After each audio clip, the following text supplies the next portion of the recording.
We Thanks, try to Gary. find a short. Thank you. We try to find a shortcut too often. That's all. Find people, they just rush into what they're doing, whether it's actually doing it, trying to get prepared for it. They don't stop, slow down, and think the whole process through, regardless of what they're doing. So yeah, it's that 1, 2, 3 thing. It's not I a mean, are race, we really in that much of a hurry? right? Did you save a second doing that? How long will it take you to get over that lost finger or a major hurt or what transmits down the line from me having that happen? I mean, if I get hurt in my shop, that's almost a catastrophe in this house. Um, because the boss is going to want to know soup to nuts just exactly how stupid I was to let that happen and what can I do to get over it. Um, and that's, we kind of joke about it a little bit, but every time I go to PT, and I go almost every day, uh, um, there's warnings about what we can do. Today, I walked 2/10 of a mile. Um, oh, I'll be back. I got somebody driving me crazy. Pardon me. Okay, yeah, go ahead. What I've seen, what scared me the most is I've seen some of these people running a table saws and they're like, well, I can do this because I got 30 years experience. And they've done some of the most scariest crap I've ever seen on a table saw. Well, the experience will save me. It's like, no. I'm like, if you got that much experience, you should know better. You're not a beginner. You shouldn't be doing that crap. I remember when I first started at the missile defense company years ago, and I'm down in production, watching and evaluating this, that, and the other, for cost studies, and I had to make a comment about, why something was being done that way when obviously it was wrong, and I've been doing this for 30 years. And I'm like, well, you've been doing it wrong for 30 years. You're going to start doing it this way.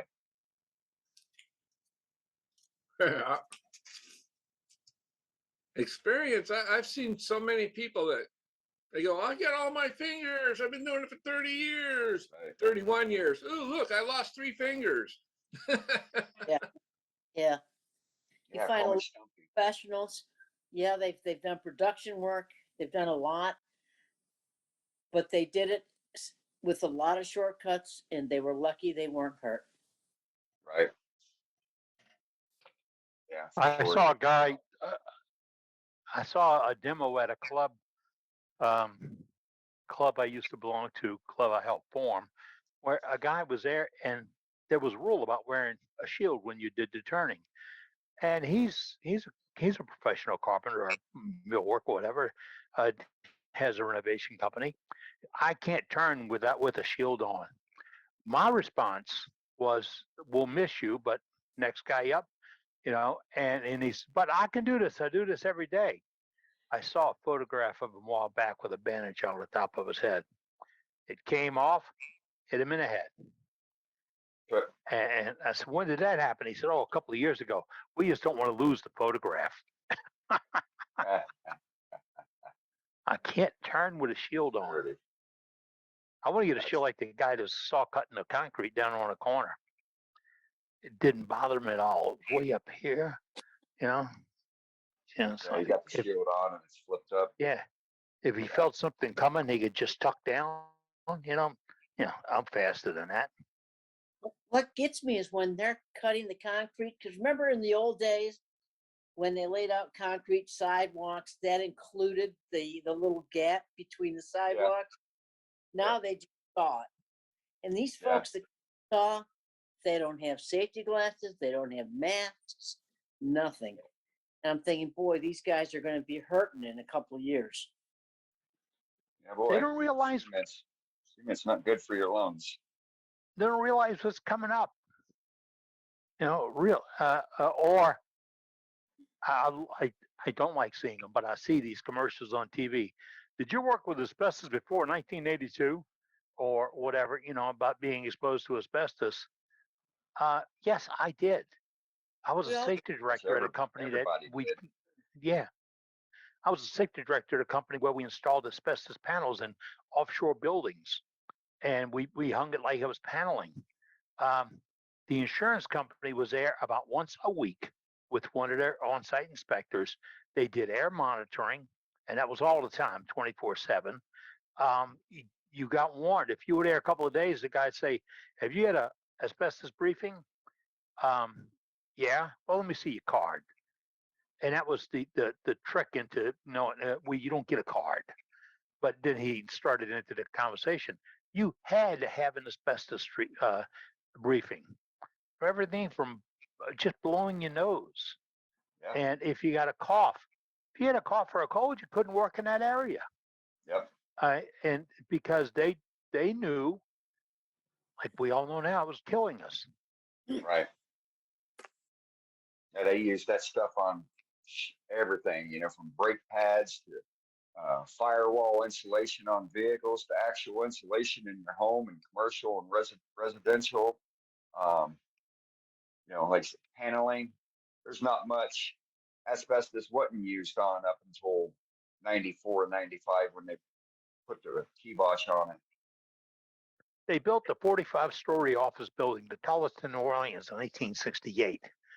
My dad was a good friend of the developer that was building it, and it had to be abandoned a couple of years ago because 45-story building, halfway through construction, some of the financing went sour. They had all the marble hung on one side, and it pulled the building over, Oh boy. leaned it. It's Yep. 45 stories up, and it's 7 foot. I measured it in 1972. 7 foot 4 inches out of plumb Wow. Wow. on the pan. Wow. And the building, because of elevator problems and moisture problems, they finally had to abandon the building in 2000. Now, the guy that currently has it, he's a big developer in town. One of his guys goes to PT with me. It's going to cost $20 million to get the asbestos out of the building, Wow. just to get the asbestos out. Now, that's not the panels that have rotted and are going to fall off. And now they got one of the major streets next to it closed because stuff falling off a 45-story building. It's killed Right. people. Went through cars. So, Yep. we Wow. we hear these warnings. We don't heed them. Hey, I got a question. Yeah. Buffing, I want to say it wrong. Polishing wax? No, would that be axe? What is axe? What would you call axe? Axe polishing paste, as they call it. Polishing, polishing paste. I forget. Brenda, Axe. it's carnauba wax with some Demetrius earth in it. Yeah, well, I know the folks Maybe that make some it. linseed oil. I had cans of it out in the shop before the shop blew down. But do you use it or you don't use it? Now, let's hear I some don't use it. opinions out there today. I don't use it. I don't use it. I've It's never it's a sanding process that has allowed folks to stop at that step and consider it a final finish. It doesn't hold up to touching. It doesn't hold up to just sitting and looking at you. So I You're don't know. right. I'm not a fan of it. I'm not sold on it. And I know there's many people that pay it extra money and so that they can show that little can of stuff that says Axe on it in their YouTube video, and to each their own on it. Dane, when you do your books and stuff, you use boiled linseed oil for your first coat. And for my sanding sealer, yes. So I'll sand to 340, and typically I start and stop at 340, and then I'll soak it with boiled linseed oil. Continue to wipe the excess off of it, let it dry, and then, or I'm sorry, not let it dry. Get the excess off of it, and then I'll hand sand it in oscillating manner with 400 grit. Wipe it out, and then let it dry. And then if there's any fuzzies on it the following day, which rarely it is. And then you would just take 400 again, go back over it, knock them off real quick, and then blow it off. And then from there, I start with my diluted tongue oil mix. Now, what do you dilute it with? I use denatured alcohol. Okay. And Now, I try to get like a 60-40 split, 60-40, 70-30, as long as for me, as long as I'm within that range, I have really good penetration. okay. And then after a couple coats, then I go full strength tongue oil. Okay. How long does it take to dry between coats? Well, I've got this nice heat out here, so I'll put a coat on, then I'll go sit the bowl in my truck. Okay. And within 2 hours, I can put another coat on there, so I can get 4 or 5 coats in a day. When you say in your truck, you're talking in your cab? Yeah, in the cab. Okay. I'll set it up by the windshield. Let that sun magnify and the intense heat. That's always evident in your vehicle. Yeah. It's always going to be 20, 25 degrees hotter than what it is outside. Like in Florida, especially in the summertime, we've got high humidity, but yes, it's 95 outside. Would that work as well? Yeah, it would. But with the high humidity, it may take a little bit longer. But yeah, absolutely, it would. I'd almost guarantee within 3 hours you'd be able to have a sealed coat. Now you don't want to do that with greenwood. Okay. Because then that's gonna whatever moisture that was normal for it in the shop. Yeah. It'll cause it to warp or crack. If that intensified heat. Okay. Well, right now I've just got dried wood, so I've got a couple of pieces, but I'm just letting it dry right now. Yeah, it'll work perfect for you then. Okay. Thanks. I had a painter work with me once when I was superintendent on a church renovation. And every day he carried in this little 20-inch box fan that he bought at Walmart or something like that. And he'd set it all up. And even in wintertime, I said, "Do you need a fan?" He said, "I never need a fan. I'm a tough guy. That linseed oil needs a fan because the humidity in New Orleans is so high that the oil would not cure out all the way through to be a workable coat unless you kept it moving." And he had a point. When I had my motorcycles in the shop that I had out there, I always kept a box fan on low speed because moving the air, humidity didn't contact it and sit on the bikes and the wood and everything else, even the table when the table's on all. Yeah. Just one little box fan. So we live with them. And the other day, the boss went up in the attic and she said, "We don't have any more fans left." Yeah. I never threw those away. You normally had to die to get tossed away. Yeah, But that makes sense. I've always got my fan on, which is up above my lathe. So I've always got circulating air as well. But that's a good tip Hey, on Ed? that.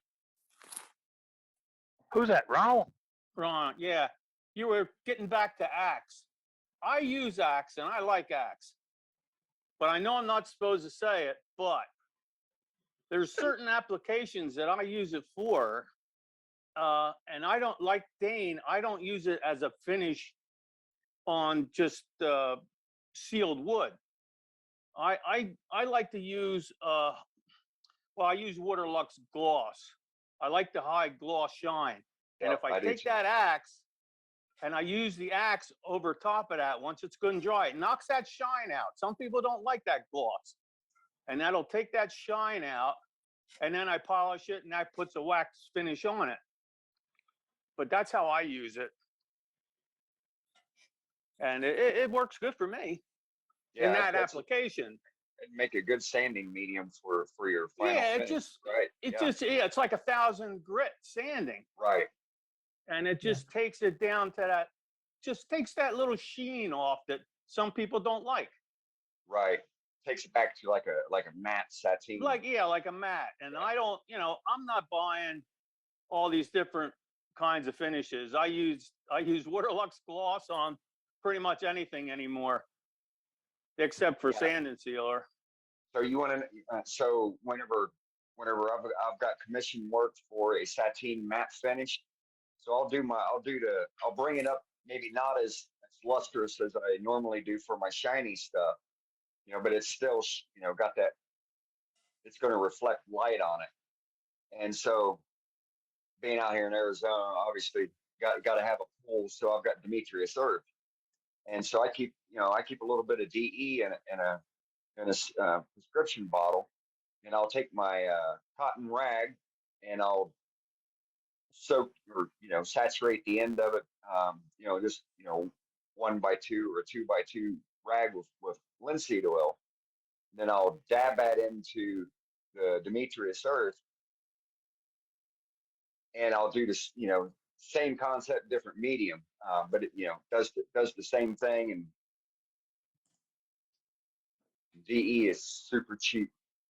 Yeah, before I used Dax, Kim Tippin did a video one time about making your own, and I kind of remember that. yeah, and I did make my own. Matter of fact, I still have some of my own, and it's probably dried up now though. No, it's still it's still usable. Yeah, but Axe, I like Axe better than the homemade stuff. Yeah. Yeah, Tom's got the, for what it is, he's got that formula down. So yeah, he does. And for what it is, I mean, I'm not knocking the product per se, but it's a sanding application. Yep.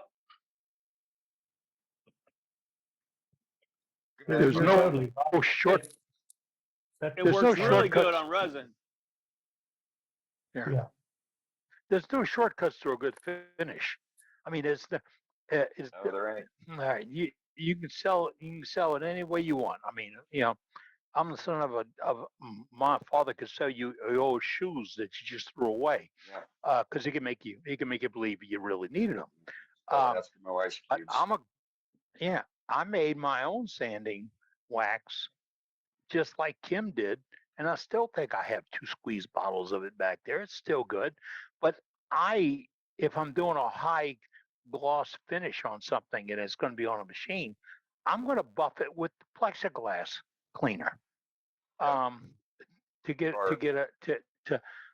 going to remove some of the ridges. The ridges hold light and detract from the color. And if I can remove the ridges and make it nice and smooth, then it won't detract light and deteriorate the color. When you do that, what do you use what's the median for holding that wax on there? Are you using a paper towel? No, in the paper towel. But in the paper towel, the equivalent of like 800 grit? Yeah. Yeah, but I use those blue ones. Aren't they better? At least I got to tell my wife that because of what they cost. Yeah. But we can convince ourselves that. So the best thing for using wax, those 3 fingers right there. As long as you don't have super glue stuck on them. Yep. How would super glue get on your fingers? The guy that's maintaining our property is learning how to turn wood, and he's doing pretty good at it. And the other day I said, "Did you try super glue for this?" No. And I said, "You need to get some super glue." And he was getting ready to climb on the tractor and head out. And I said, "Wait a minute, don't go buy super glue. I got super glue out there, yang yang."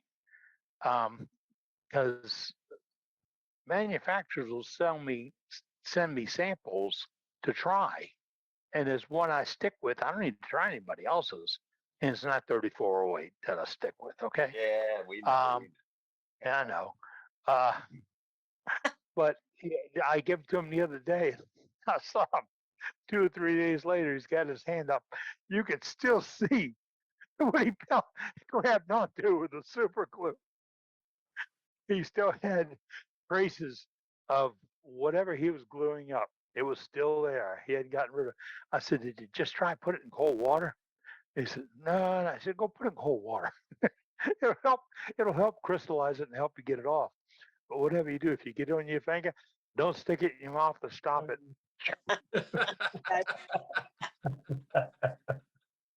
Remember when we all had the hot glue guns a long time ago? Oh, Oh, yeah. yeah.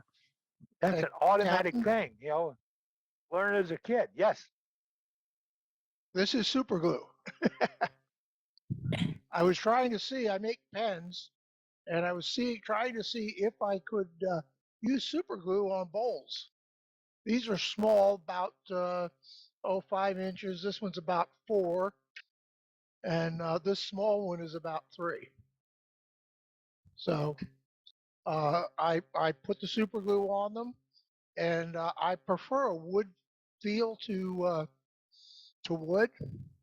So what I do is after I put the super glue on and it's smooth, I use 4-aught grit sandpaper or steel wool to put on it. And I made these a couple of years ago out of a block of mahogany that somebody gave me. What did you put on the outside for the shine? It's just super glue inside and out. Mhm. I always run my dust collector when I am using super glue because you can get sensitized to this stuff. There are people in the pen making community that cannot stand to be around this. The least little whiff of it causes flu-like symptoms. That's why we all use 408. Where we use 3408. In fact, on the pens, you want 3460. It's slightly Right. thicker than the 3408, but it doesn't flash. There's no smell. It's surgical glue. It doesn't burn. You don't have to white bloom. And most importantly, you don't have to put multiple coats on your pen and then wet sand and grind it all off to get a nice, pretty sheen finish on the pen. Yeah, I Starbond don't do that. Starbond also makes an odorless. Yes, they do. Yeah. You see, you beat me to it, Matt, because I'm not supposed to endorse anybody. But I said I only use one brand of super glue, didn't I? Yeah, I know. Okay. I know which one you use. Which All right. one do you use? Star brand? Starbond. I got an Alright, interesting. Met that family 20 years ago, and I love them. we're They're gonna great got an people. I can't interesting- wait to go to SWAT to see them. I mean, they're at a SWAT every year. It's a family reunion for me. They're really nice folks. They are. down for you, Eddie. We're writing that down. I got an interesting situation regarding that glue. I have a longtime friend who I haven't really been all that in connection with recently, but I mentioned that I was teaching in southern part of the state near where he lives, and he said, "Hey, we should meet up." So we met up for dinner, and he sells super glue, among other things, because one of the things he does is radio control planes.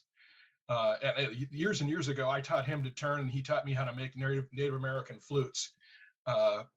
So he and I have been friends, but he brought me a whole bag full of super glue that was nearing its printed life, end of life. He says, "I can't sell this, so have it." And so I have a whole bag full of that stuff that I just got this past weekend. So I've got more than enough right now to test it all out. Okay, so what kind was it, Matt? It was Starbond. Oh, was it? Okay. Yeah, and I use that in my shop a lot too. I have tried others, but that's what I use, and I really like the extra thin because it wicks it. That's what I used on those medallions where I was gluing the brass Yeah. powder into the cavities. Which one was you were okay? Starbond EM002 Got super light, super thin, Okay. extra thin or whatever they call it. I've seen a lot of people using that on YouTube and stuff.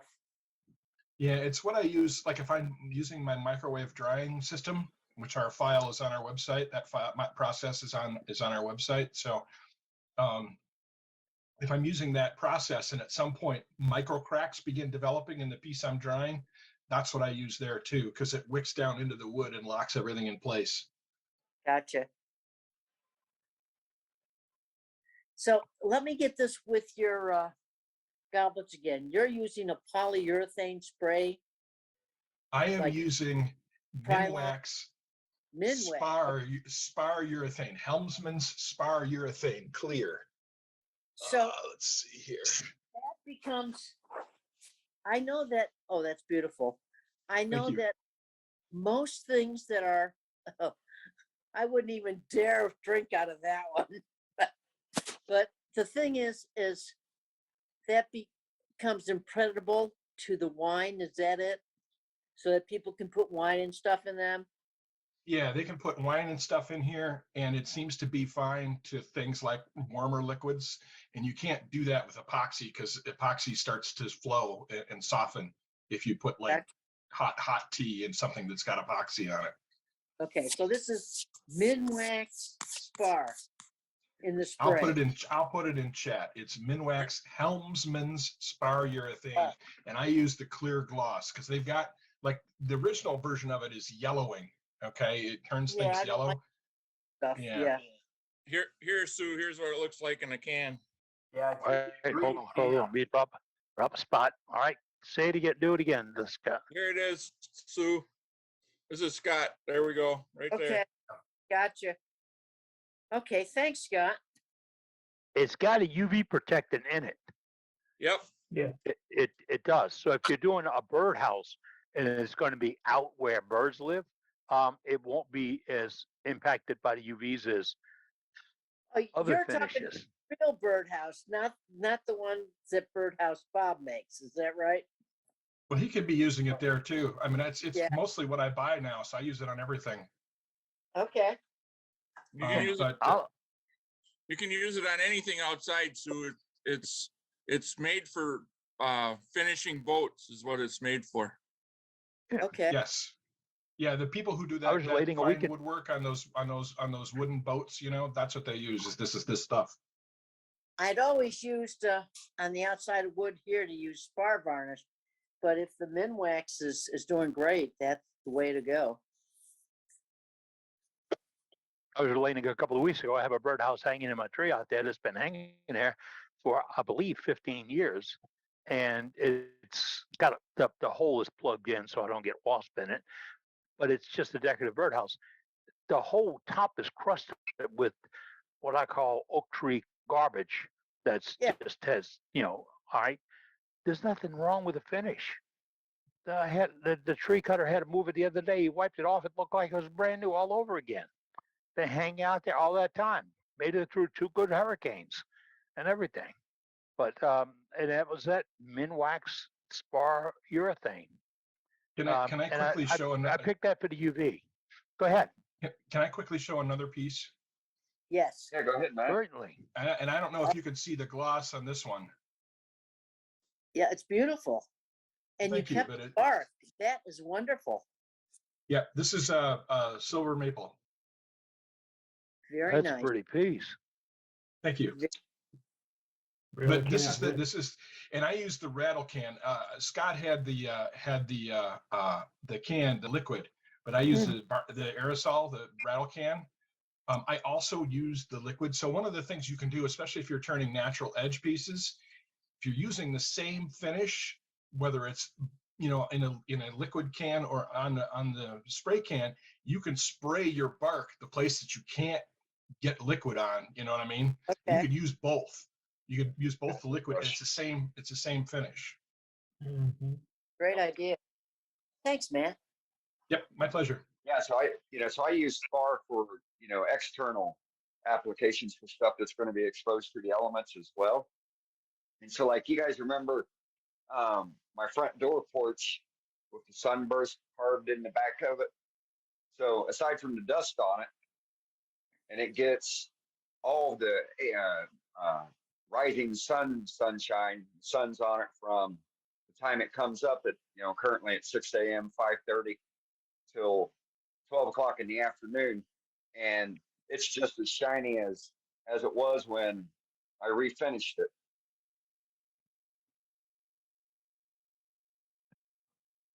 Not bulletproof, but it's close. No, Right. And and if you it, buy it and, in a and can too, you buy it in a can instead of the spray can, it's self-leveling too. yes, exactly. That's another beauty to it. Leveling. So it won't leave ridges unless you really leave that much excess finish on. Yeah, I mean, your downside compared to something like lacquer is that, I leave it a day to cure before I go and sand the coat. Okay.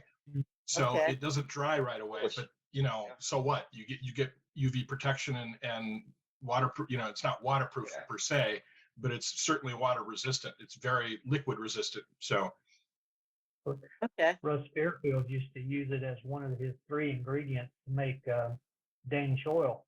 I've used that mixture and it's phenomenal. wow. Okay.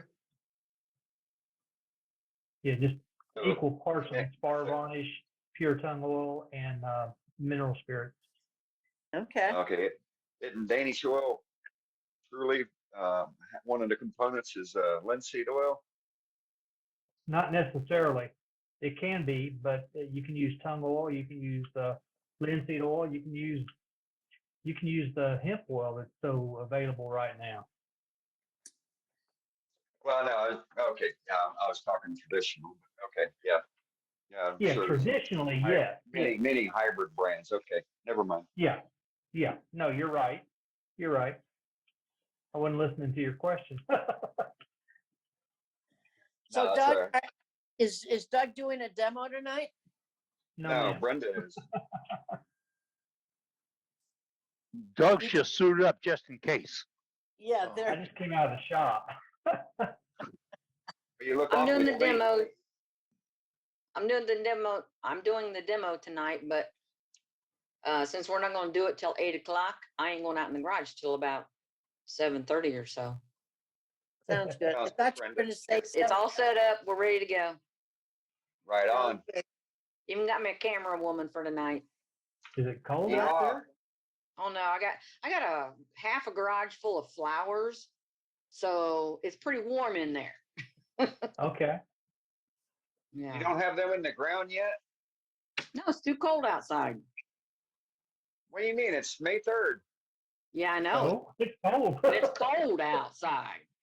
Yeah, dude, I 100 was degrees. walking the dogs and it was snowing yesterday morning. Oh, So no wonder y'all got Yeah. flannel and long sleeves on. Yeah. It's That's right. 100. It's 100 degrees right now. Yeah. Short I've sleeve, got but it's cold I've got outside. 41 and my wind chill is down around freezing again. Mercy. We're having we It's got 70 frost warnings down. tonight. Oh my gosh. Yeah. Wow. Yep, I've got frost warnings also. Yeah. So No no, frost here. we're It's still just in the cold. garage. I got a We're- bunch of them we're- planted in pots, but they're not outside yet. Matt, We're I'm sending still- you some warm weather. It's coming. Oh, good, because I was sure that we're stuck in third winter forever. Thanks, Scott. And I I'm was up, in I late was up at my Florida. place. I was up at my place in northern Wisconsin Saturday. We got 8 inches of snow Saturday morning. Oh, Oh, my goodness. That's awful. that Iron West Mountain, which Virginia? is Iron Mountain, Michigan, which is an hour north of me, got 22 inches. Jeez. Wow. Wow. But Now, we're gonna looking at 90 degrees here this weekend. Texas. Mm. Yeah. Yeah, we might be 100. You guys talking about snow, we're talking about sweat. Yeah. Yep. Well, thankfully I don't have to sweat. you keep them both. I can tell you that the pool isn't warm enough for swimming yet. Oh, At yeah. least You know Not what? by The other Friday. day when I was working outside and I stuck my hand in that pool and I'm like, yep, I think I'm finally, after all these years, acclimated to where I could actually get into it now.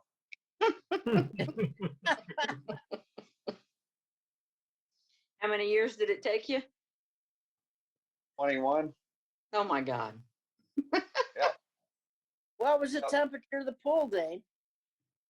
That's probably like 70 degrees. No Ooh. way. No way would I go in that. Normally, Now well, normally I wouldn't get into it until it's over 85, which is, come end of July, end of August. My Well- wife would already be in it. She's like, "You're such a weenie. Get in here." And I'm like, "Heck no, it's cold." I wait till it's 84 and then I'm in there. Oh, I goodness. think I'm acclimated to it now, and 'cause, twice, when I've been outside working, I felt that water last couple of weeks, and I'm like, "Wow, this water feels really good." Like, I'm from Get in? I'm from Western New York, and I remember as a Nope. kid, my mom wouldn't let us go into Lake Ontario until it hit 7. Now, if it Yeah. doesn't hit 84, there's no way I'm going in water. Right, but as a kid, you don't care about it because you're just like, "Oh, big water, I'm getting in it." Exactly. Mhm. Exactly. Mm. And then stand there and shiver. Didn't matter if everything turned blue. Right? Everything. Where I do my PT, there's a regular pool, a lap pool. There's a exercise pool. There's a hot tub, and there's a cold dip that's down into the 50s. And people go work out and they go in a sauna for a little while, and then they come get into that cold dip and then back to the sauna, do that shocking thing to whatever. I saw a rather large lady this afternoon, and I could hear her halfway across the area, and she said 1 step, then a minute later 2 steps, and then 3 steps. I'm done. She got down 3 steps, and it wasn't quite up to her waist yet. And I said, why do you do that? And she says, "I'm trying to lose weight." I said, "Okay." And she says, "If I keep going in there, I'm going to freeze my ass off." That was good. And she had a great smile on her face. She was enjoying herself, but she said, "My husband, he can live in that thing." And another lady sitting there, so that they're all cold hearted and all this. It was funny to see. She really, really wanted to do that to show her husband.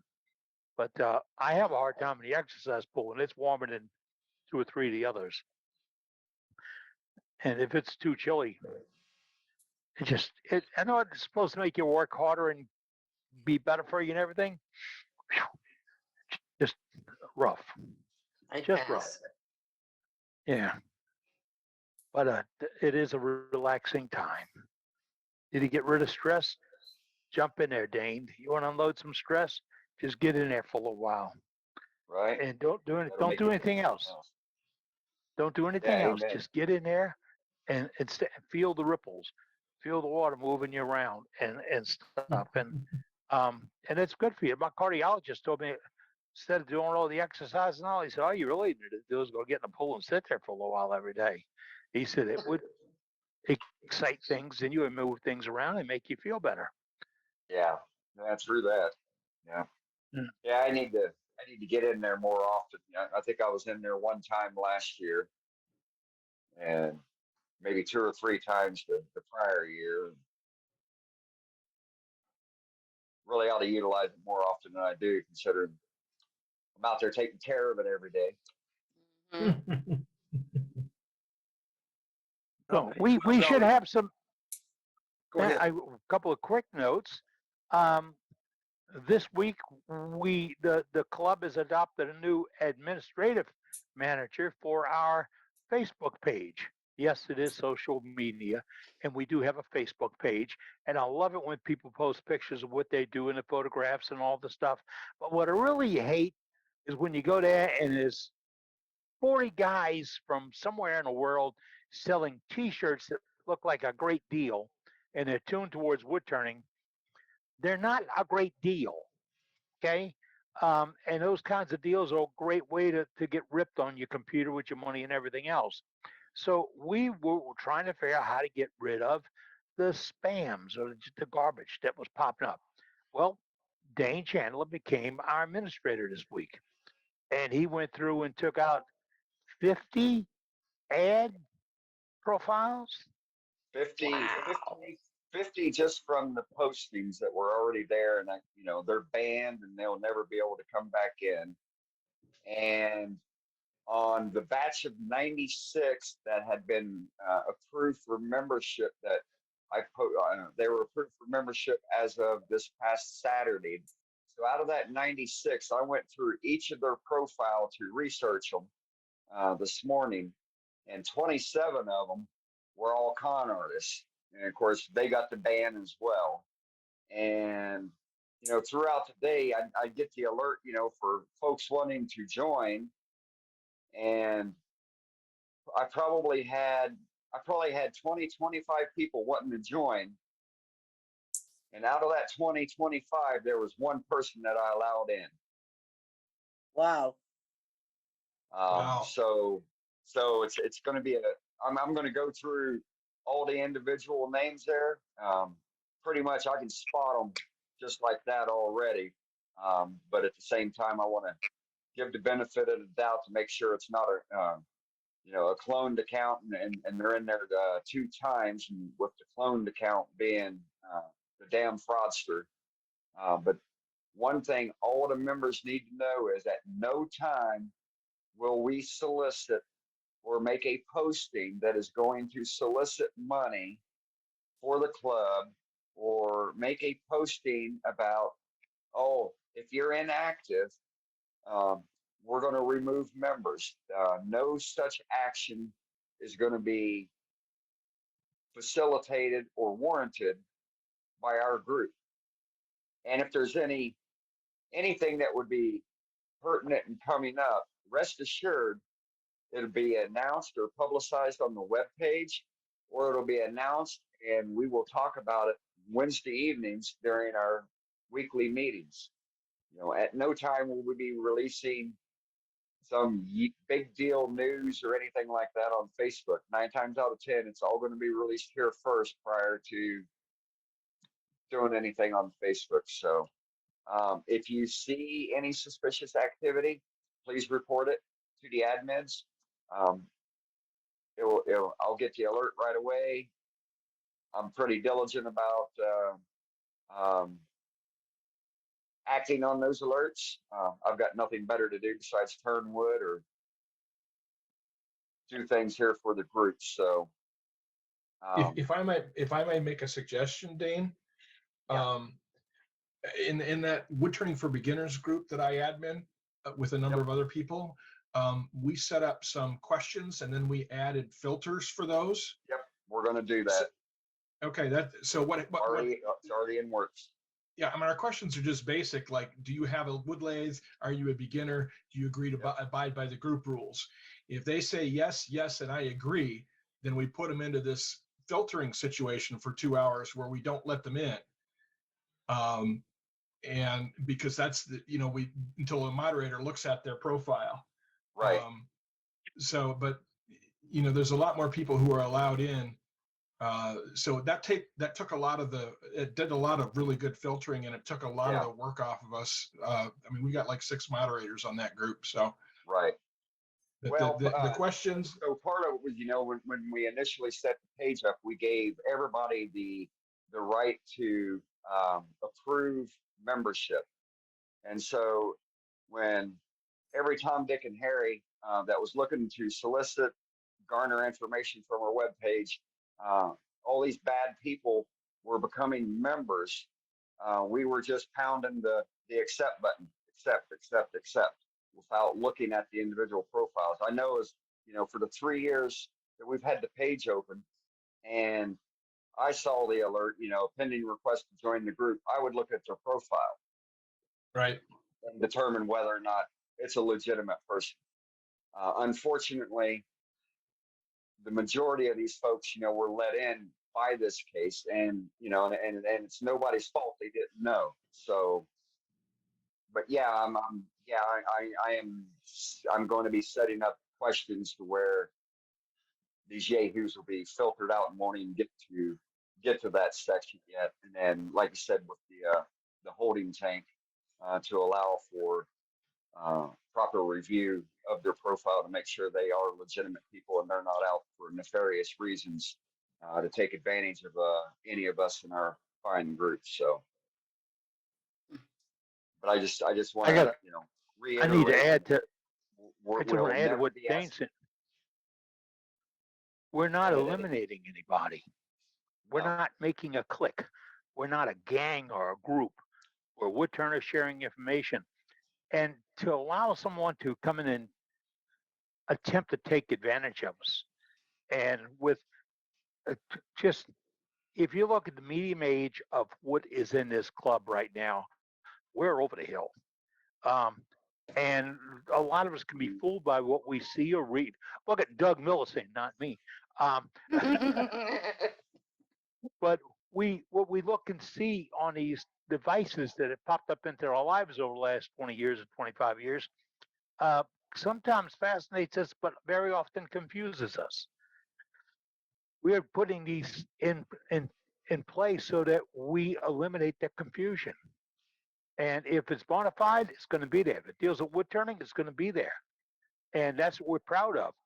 We don't have any partners in the background. We don't have any partners.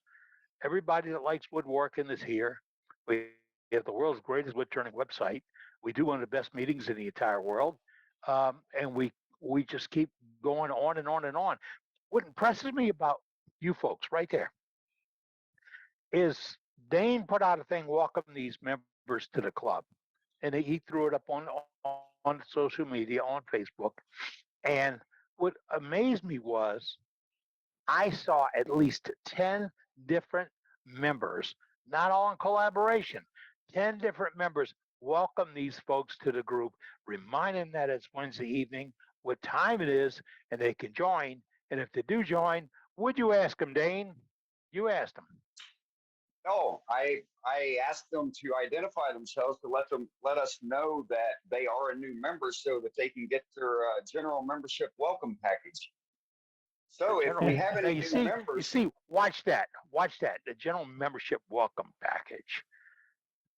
So if we have any new car members, now is the time to stand up and to announce yourself. Just go ahead and chime in. Let us know that you're a new member. That way we can get you all hooked up with the welcome packet. We'd love to give you one. So yeah, what are you laughing Goes about? right along with our pay, right? What are you laughing about, Doug? It just goes, that welcome package goes right along with our pay. Yeah. Oh, be quiet now. Quiet. Come on now. Hey, And the extra bonus for doing the demo. You Kentuckians, I tell you. special member discount. Club stickers, 10 for $5 for incoming members. Available on our website. Speaking of which, so would there be any interest in getting club patches with our logo on it, so you can put it on your schmuck, similar to like what I have. Yeah. But it'll be more in line with our actual logo. No, not that one. It's Carter and Son. Oh, not that one. That's while we wait, we hydrate. You Cajuns ought to know that guy. Let's see, That's like telling a Cajun he needs a bottle stopper. Right, I know. But a worldwide woodturners club patch for your smock or your shirt that you wear. So I'm just wanting to gauge the interest. This is something outside of the lines of our club stickers. It would be something that you would pay for up front, and then the product would be ordered. But anyway, if there's interest, sure, let me know. Put me in. I'm interested. Throw it in the chat, folks, and then Dave can capture that for me and let me know. Yeah, and remember what he said was, you order it, you pay for it, and then it is manufactured for you. Correct. Because we don't have, it's not all song. We don't have any money to fund this up front, and so we can't afford to do that. We're almost breaking even on the stickers right now, where we not at a loss. Because we had 90% of the people said I'm interested in the stickers. Where are you folks? But we've done good. I mean, I've got 10 more envelopes to go tomorrow morning. So, but we could afford to front that. The stickers, the actual patches, we really couldn't afford to front. So, but I'm in. I'm willing to do it. So, hey, So put my name on the list. So everybody that's interested, don't want to hear anything about quantities right now. Just that, whether you're interested or you're not interested. Actually, if you're not interested, then that's fine. Nothing to do. But if you're interested, put it in the chat, and then our master blaster webmaster will capture that data, and he will let me know what the thrills were for patches for smocks. So almost sounds like a charity. Patches for smocks, or is it patches for schmucks? Which is it? Schmucks. Yeah, I'm worried about. I was absent for a second. Y'all said he's now the blaster webmaster. He got promoted. So Dave Rhodes, yes, he received his final set of bars and stars. So he is the master blaster webmaster.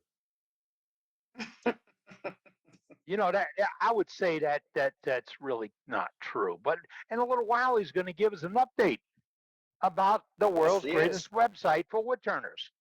Yes. Hey, Dane, can we get them to say .org on them so people can actually see it? Or is that not something we do? Sure, that's something we can do. It's 4 more digits. Yeah, I'm just thinking that way people can know where we are at the same. Right. Yep, I agree. Yeah, we wanted to do that with the decals or the stickers, but the only artwork I had that was manufactured to be used like that was the just regular worldwide woodturners, and we didn't develop that. We had a member develop that 3 years ago or so, and but in the future we will push that.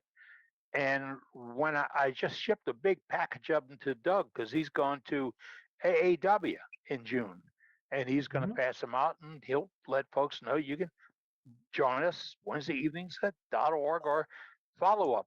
And I do get comments from people by email and by text about they love the reruns. And my wife said the reruns. So she's, what do you mean reruns? I said, but they're not reruns; they're recaps. What happens here? Dave Rhodes, our master blaster webmaster. Master blaster Webmaster. Okay, all right. Got to get the title right. He takes that information, posts it to our website each week.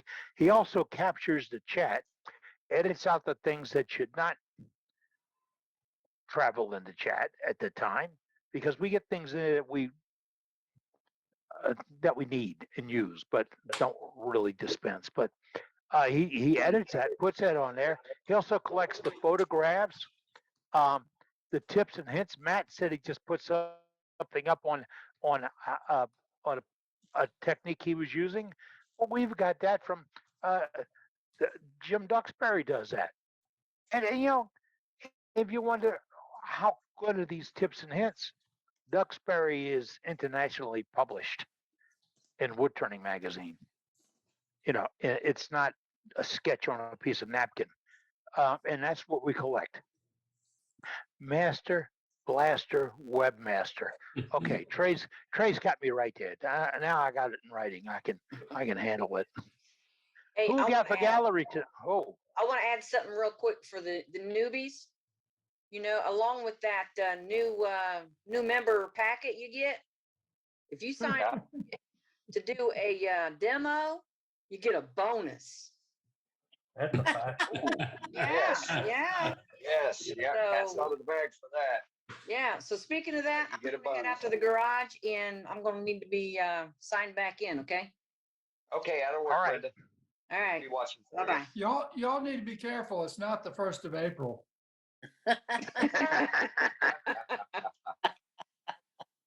No, but Cinco de Mayo is only a couple hours away, isn't it? Yep. So hey, For a We day want to. away, yeah. We got about 70 people on here right now. Let's go to Safety Sue and see what kind of safety stuff Sue's got for us this week. She's got it. I got it. So There you go, anyways, guys, girl. happy Wednesday. Yes. We were talking about, before everybody got on, we were talking about different saws in our shop, and we all have them. You know, you've got every saw that God brought up, and that is a chainsaw, a bandsaw, a circular saw, a scroll saw, a reciprocating saw, and a bandsaw. I mean, and a table saw. We all have them, and we all use them. But tonight, let's talk about safety for table saws. Table saw safety, and I don't normally read the safety things, but there's so much here, and I want to make sure that we get it right. I am going to read part of this. It's extremely important to woodworkers because most woodworkers who use power tools use table saws as their main shop tool. And to that, the power of the saws and the danger it presents, we quickly understand that lots of personal damage is possible. In fact, injuries due to table saws far outnumber injuries by other power tools in your typical workshop. However, the table saw has been in use for many, many years, so most of the problems possible can easily be foreseen. So this is 24 safety tips for the table saw. Thank God they put it in big letters. Okay, and a lot of this is for all your saws, guys, not just the table saw. Do not wear gloves. Don't tell me about the gloves without the fingers on the lathe, because I understand that. While Yeah, no operating, gloves on a saw. there are several reasons the loss of tactile sense is probably foremost, while a possible loss of gripping power is also close to the top. And some kinds of gloves are loose enough to present an item for the rotating blade grab. Wear proper eye protection and hearing protection. Eyes need to be protected from damage by projectiles, and no, standard eyeglasses will not do the job. Hearing protection is something every woodworker should start with and continue. Hearing loss creeps up on you without warning and often without symptoms until it's too late to reverse the procedure. Keep the floor in front of you while you're at the table saw free from cutoffs and piled up sawdust. Tripping or sliding into a running or even stopped saw blade can really create problems. Wear short sleeves. Leave the ties at the office and junk your dangling jewelry. Get rid of the other loose fitting clothes while operating a table saw. Any of those items might get caught in the blade and yank you into it before you can react. Stand comfortably with your feet far enough apart for good balance. This is always important, but more so when you're cutting stock long enough to require several steps toward the saw to keep the feed going. Then you build up momentum and want to be able to stop easily. Wear footwear with non-slip soles. Avoid awkward operations. If you feel like a gawky fool doing the cut, don't do it. This helps you avoid losing your balance and possibly falling into the blade or table. Use a that is cut at least 6 inches or less in width. A hand that isn't close to a blade isn't going to get cut. Generally, a 6-inch minimum distance to the blade is considered safe, though some recommend 4. I'm going to tell you, when I started using the table saw, they said that was the length between your rip fence and your saw blade. If you didn't have that, then you better use a rip fence. I mean a You know what I'm talking about. But if you feel, let's see, use a push stick. I make my own. And, sometimes, that stuff that you get for lining your cabinets or for routing, it's kind of bumpy rubber Rubber pad. stuff. Yep. I've cut that and put that on the bottom of my push sticks as well. So that way you've got a good grip. Use a stop block when you cross cut short lengths. Mount a stop block on the fence. This can be as simple as clamped on board that stopped just before the saw blade so that the cutoff piece cannot bind between the blade.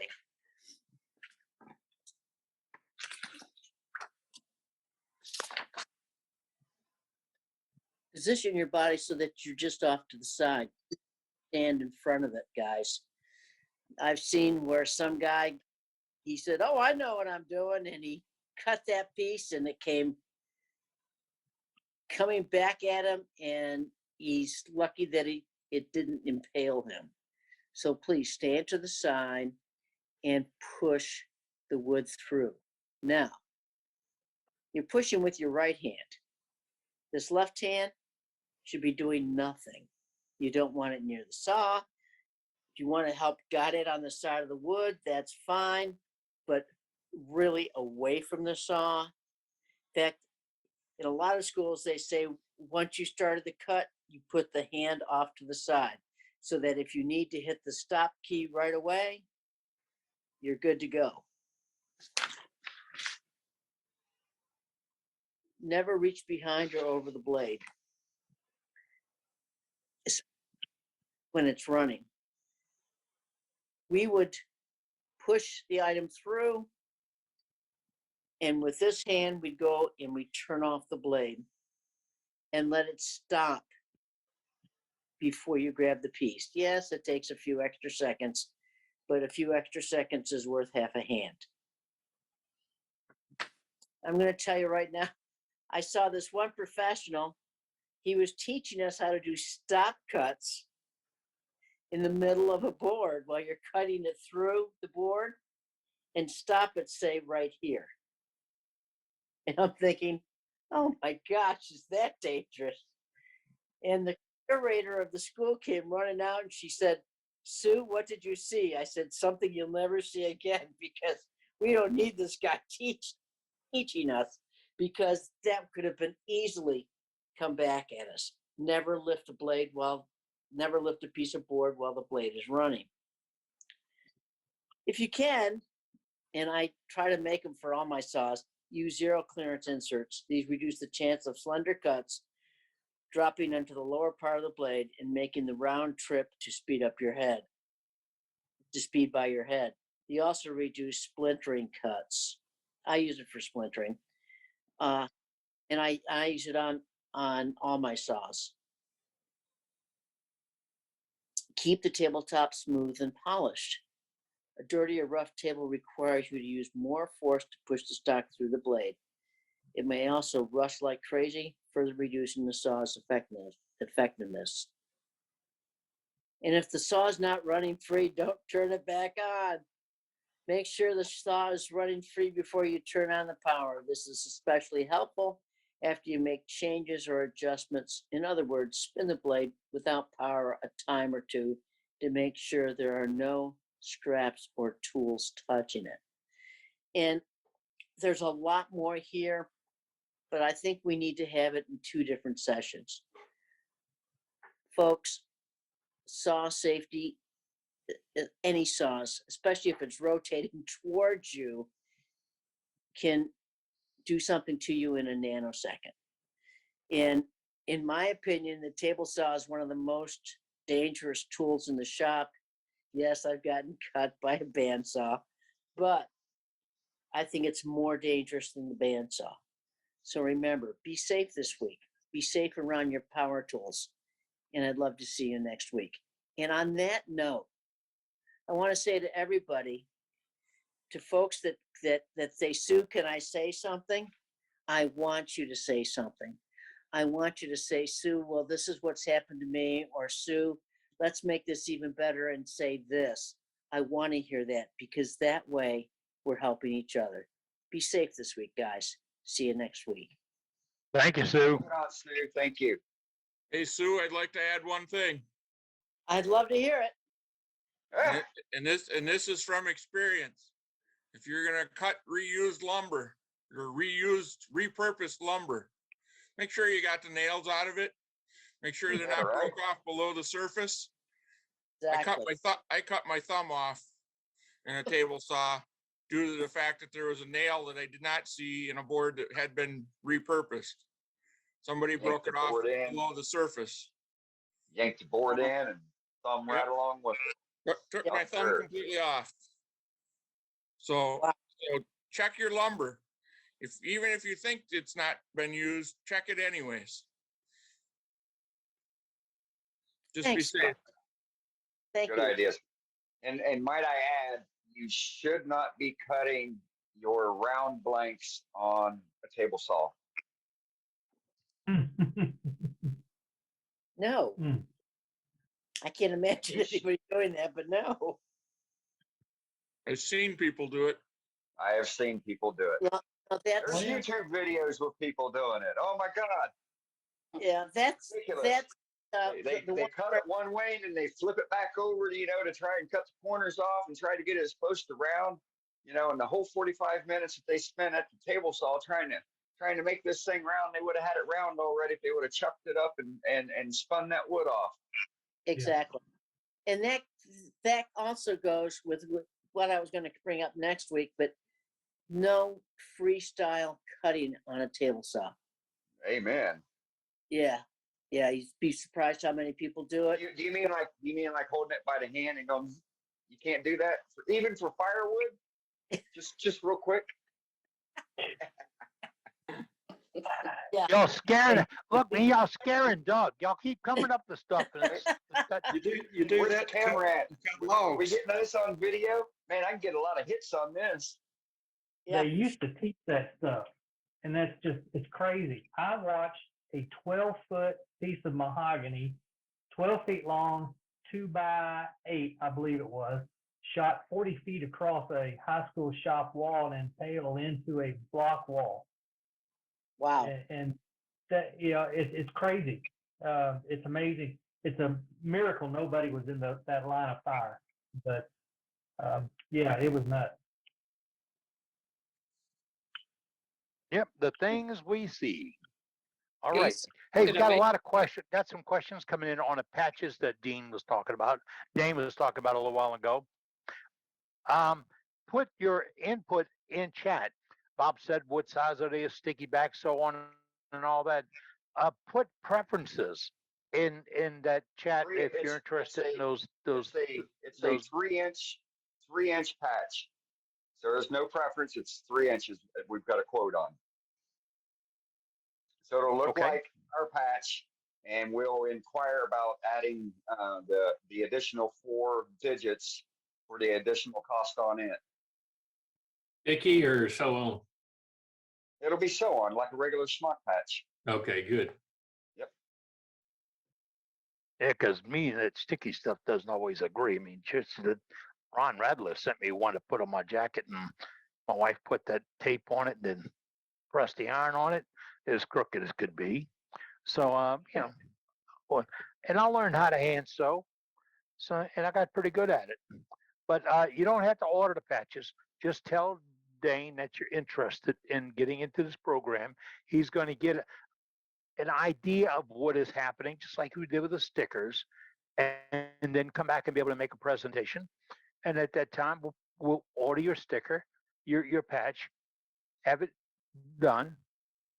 You pay for it first, and then you'll get that. And I want one for my smock. Really, I got to get this done before August when I go to SWAT, because I got to get dressed up, and You would I'm going to hang around. baseball hat too. Some of Pardon? y'all are going to need some for your pajamas. That was good. I know. I couldn't resist. I love y'all. I Oh, will and then get one speaking for of my which, boxers. speaking of which, while I've got the camera here, let me go ahead and spotlight myself here real quick. Then we're going to get over to the demo. But I want to thank everybody that stood up for me and made recommendations for me on the Facebook page. I greatly appreciate it. Saw all the love out there, and of course, I'm going to do a great job for us all. So anyway, enough about that. Brenda, Eddie, do you have something to say before we start the demo, or? Yeah, I need a minute anyway. I can't get it. Okay. I can't get the meeting to come up on my phone. Oh no. Okay. Well, all right. Brenda's going to go through a technical difficulties. We've all heard that Brenda's- with children, right? We're Brenda, experiencing technical difficulties. Brenda, switch your logins between your two devices. Switch the logins. Yeah. So How? you got Brenda. So you're on your iPad right now. Yeah. Log in. So log out of Zoom on your iPad and log in with your phone credentials, and then on your phone, log in on your phone with your iPad credentials. I have to log out of the iPad before I can log into the phone. No, log out. No, you just log out of Zoom. On my Or iPad. keep trying what you're doing. Now, Brenda, you're trying to access the meeting through your iPhone. Are you using Worldwide Woodturners link Yes. and go to the meeting, click to the okay. meeting, and Yeah, I went to the website and I clicked go to the meeting. And then don't want to go to Chrome or Zoom or just once or set it to always open. Do it to Zoom. Well, that's what I did. And then all it's given me is preparing the meeting. And that's for your iPad. Pretty sure your iPad is already logged in. Yeah, the iPad is, but I'm trying to get it on my phone too. So I can record it or use the camera on my phone. Right. Okay. And then to see what you're doing or what I'm doing, but yeah. Are you on an iPhone? no, it's a Android. Android. Okay. Still, you can close it out and then, totally close it. Not to close the phone, but close out Zoom on your phone and then come back in again. I did that. I've done that 4 times now. It's still saying preparing meeting. Maybe you need to come in with under a different name, Brenda. It's not even. I've accessed it 4 times, but it just comes up joining, like as if you haven't got enough internet on that phone. Do what? They get come closer to your mic, Donald. Right. It's a headset. All right. Yeah, your mic is muffled, like what I was experiencing at the beginning. I admitted Brenda 4 times, but it just came up joining, like as if her phone timed out because it didn't have good enough internet. Mm-hmm. It should have. It's got full internet access or whatever. Full internet. Brenda, can you bring up the web page and go in on it through the web page? That's what I'm doing. I'm going through the web page. Oh, you don't do. Oh, so you don't have it straight through the Zoom application. I don't either. I have to go through No, a I web guess page not. every week. I don't have the link I do set up. Do it straight That's through. what I the usually Zoom do. app. All right, Okay. let's just go. I have Never Zoom mind, never mind. downloaded on my. Sorry, I was giving you bad information. I thought you had it set up different. What was that, Scott? Brenda, download Zoom from the Play Store and put it on your computer, on your phone. On your Yeah, I phone. think that's what she's missing. Yep. Well, I've done it before. Last time I did the demo, I did it on my phone. Without downloading Zoom? Zoom or Facebook? Zoom. You're saying All go right, well, through Zoom? let's One of the let other Brenda try and options, figure it out there. yeah, was go through Yeah. Chrome. All right. Oh, I think we're getting it now. All right, good. All right, we'll get there in just a few moments. Look, Brenda, I've got a it's couple. Band-Aid Brenda. And if you wonder about the nicknames were all earned. When Yes. we first met Brenda almost 4 years ago, because this is meeting number 187. We met Brenda. It would be, how you make out this week? And Brenda say, oh, only got 2 Band-Aids. And it got to be a little bit of a joke, like Birdhouse Bob and some of the other names we throw around here. There's no click. And if you're a brand new member, here is your welcome. Hello, welcome member. Welcome, new member. Say hello. That's all you have to do. Say hello. There's no fee or not. You're just like the rest of us. We're all here. We're all talking wood turning, sharing ideas. And by the way, if you've got a tip or a trick that you think you can beat our tip or trick master, I did last time too. Now I just- throw it on the table, because you really got to have a good tip or a trick. We want to see what it is, because we have a little fun with that every single week. It's already And I see by this, we have about 83, 84 people on right now. And we have a lot of regulars in there, and they're going to show us their art tonight, their work, and how they do it. exactly. And we're going to, if you show us something, the questions are going to be, how big is it? What kind of wood is it? How'd you hold it? What kind of finish do you have on it? And that's 5 cents. Be prepared, because every time you show something that is your work, which is your art, your heart, your soul, there's something special about it. We want to know what special you put on. Tonight we started talking about buffing wax, or buffing what polish that you would clean up, putting a finish on. We probably had 25 people on at the time in the meeting, and we heard some pros and cons. And each week we're going to throw out one of those little tidbits on the table in the early hours. And that little tidbit is going to be just this. Have you tried this? How does it work? How do you sharpen that scraper? Super glue. We drifted into super glue all of a sudden, and this used to be the 3408 club, because everybody and their brother was using super glue, and they were relying on that 3408 by Parfix. Some of us don't go to that extreme. We go back to what the basic CA finish was. And I'm trying to find out the name of the guy that demonstrated the CA finish at Spot about 9 or 10 years ago. And he was out of Texas. And it was a very good demonstration. I'm trying to find Brian if there's a Blum. video. Who is it? Brian Blum. I can pull the video up. He's a buddy of mine. Yeah, we'd like to get that video, because I want to send it to somebody, because folks here is talking about this, and that's why we're here, is to talk about it. There's talk about this and say, using CA, and I laughed. Tommy that came to the house had his fingers were permanently indented with shavings, because he didn't catch the part about the only make one pass.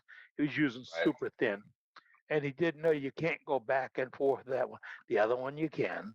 And I'll give you that. There are some, pluses and minuses on these products. If you're looking to stabilize something, we hear that a lot from folks that say, I'm trying to stabilize a piece before I turn it. And that's, we heard this for years about the super thin super glue acting as a good wicking agent.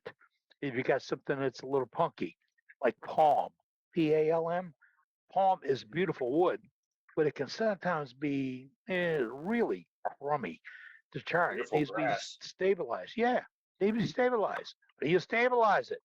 You don't need a pot and all that other stuff. You can actually do it with CA, and it will wick from top to bottom on a 2 or 3 inch thick piece in a heartbeat. Yeah. Hey Eddie, so while we're talking about CA and wicking and through the pith and whatnot, so if you're turning a green piece of wood and you've already got the outside done, and so once you're done with the outside, where if you left the pith in and it's still a wet wood, what you want to do is go ahead and saturate that area where the pith is at with CA. And that'll increase your chances of preventing cracking when you get to the final turning of getting down inside. And then once you start excavating on the inside, once you get another method, if you didn't do it on the outside, is once you get down to about a 1/2 inch, 3/4 of an inch, you can spray the accelerator on the inside of the bowl where that 50 is at, and then put your thin CA on the back, and that stabilizer is going to wick and draw that CA through the outside of the pith into the center, thus again helping you prevent a crack on your pith area there. Mhm. Would that do the same thing on a goblet? Sure. Okay. Once you got the goblet turned out, and then you Yeah. start making that final area for the stem. Spray that area where the stem is at. Put your CA in the top of the, well, through the chalice bottom to go through the pith. Okay. Absolutely. Thanks. Yeah, let me, whoops.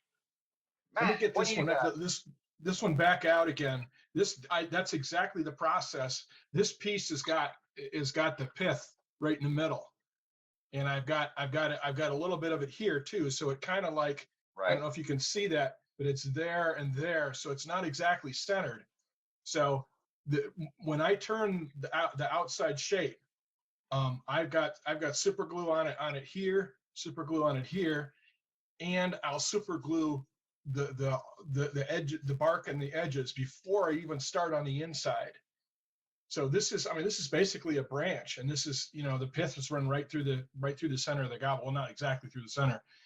And I do this bit first. So I do this, and I can see where the pith is. I put super glue on it here. I put super glue on the outside. Then I turn the inside. I put super glue on the inside of the bark. That's how you retain the bark. Okay. And then as I turn the rest of it, when the pith shows up again, then that gets super glue too, and there. And this bit got some too. And as I did this, I got super glue along the outside here. And then after I'm done, I got it on the bottom and in the middle too, where the pith is. Got a question for you, Matt. Bring back okay, now move your forefinger. Why does it look antique? Or is that shadow? I don't know. It's all shadow. It's shiny. It's got the same finish all over. All right, so you haven't done any antiquing with the OG or the bead? I don't know what the OG or the B is. No, I don't. This is just, I just turn it. If you look at if you see that's the color of the wood. Okay. Very good. And then so staying with that, since you went that direction, Matt. So I said, since you pulled that out and was talking about saving your bark and whatnot, let's go a little further. And so with a natural edge bowl, and if you're not sure, or if you want to make sure that your bark and your cambium is going to be saved on your natural edge, if the tree is taken down in the fall and the winter time, the sap is down in the tree is at its smallest diameter, and the bark will normally stick on the tree. But if the tree is harvested starting in the spring, when the sap starts rising up, the diameter of the tree is going to swell. And if you cut it down, then when it starts drying, that's why you lose your bark. But to ensure that you maintain your bark, so this was the log, so it was round, right? So I knew where roughly my edges were going to be. I knew it was going to be less than 5/16 of an inch. And so I take and saturate, before I even turn that outside, I go ahead and saturate it with thin CA and let that cure overnight. After I turn this side, I again go around and make sure that cambium is saturated. That will allow you to save your bark on your natural edge pieces. And of course, that's that piece of honey locust that Dave George brought me when he was passing through Tucson to go to Florida. He came this way out of Minnesota, just drop this off for me, and along with a couple other pieces of wood. Swell guy. So there we go on CA. Anybody else got any tips on CA while we're on a CA tip? Yeah. I got Who's this? a tip there. A couple years ago, I was making bottle stoppers, and I put a coat of linseed oil on it on a piece, and then I thought to myself, you know what? I want to dry this off and finish this and go on to the next one. So I put CA glue on top of that linseed oil, and oh my God, doubled the working time, and what a beautiful finish that put on. So then I started dabbing my paper towel and a little bit of linseed oil, and then finishing it off with the thin CA, and I do it that way ever since. Beautiful, and you have a lot of working time. You don't have to, do that one pass and you're done, which is Right. what I was doing, and now it's equivalent almost to Parfex. Yeah. Ronald, thank you for saying that. I didn't have, because I've talked about doing that in the past, but thank you for being another person that does it. Yep. And I just happened to stumble on it, like most stuff. Yep, right on. Boy, So what we a got time question, saver. right? So we got a question in the chat. Casey's wanting to know how do you apply CA without it staining the wood? So before you put CA on the wood, you have to put your sanding sealer on. Whatever your sanding sealer is, remember your sanding sealer is the first couple coats of whatever your final finish is, or whatever type of sanding sealer choice of medium that you have. But you've got to seal that wood prior to putting CA on. Me, as everybody knows, I use blow. I use blow for everything for those purposes. That's my sanding sealer. And that will prevent the CA from staining the wood. And it will also allow for because the oil is going to seep down into the crack or the blemish that you're trying to seal. And when you apply the CA, it's going to allow it to wick down further inside that orifice and make a better bond. And then I just allow the CA to dry and cure naturally. It's very, very rare if I use stabilizers. Blow is boiled linseed oil. I have one additional tip for the CA glue thing, and that's when I'm applying the extra thin to keep the bark on, I try to do it in a real consistent manner. So if I do get staining, it looks like it's part of the wood. So I try to, I work very hard to avoid runs and things like that, so it leaks all over. I try to get a very close, a very close bead right along the edge and consistent all the way around. Yep. Like an eighth of an inch or whatever. Time. So that you have to take your time. Yep. You Be can't just slop diligent it on. about it. Right. You slop it on, it's going to look like slop. Yep. Period. And then, you're going to have to either break out the 80, 60, and 80 grit gouge to get rid of it, or you're going to have to turn it down. So.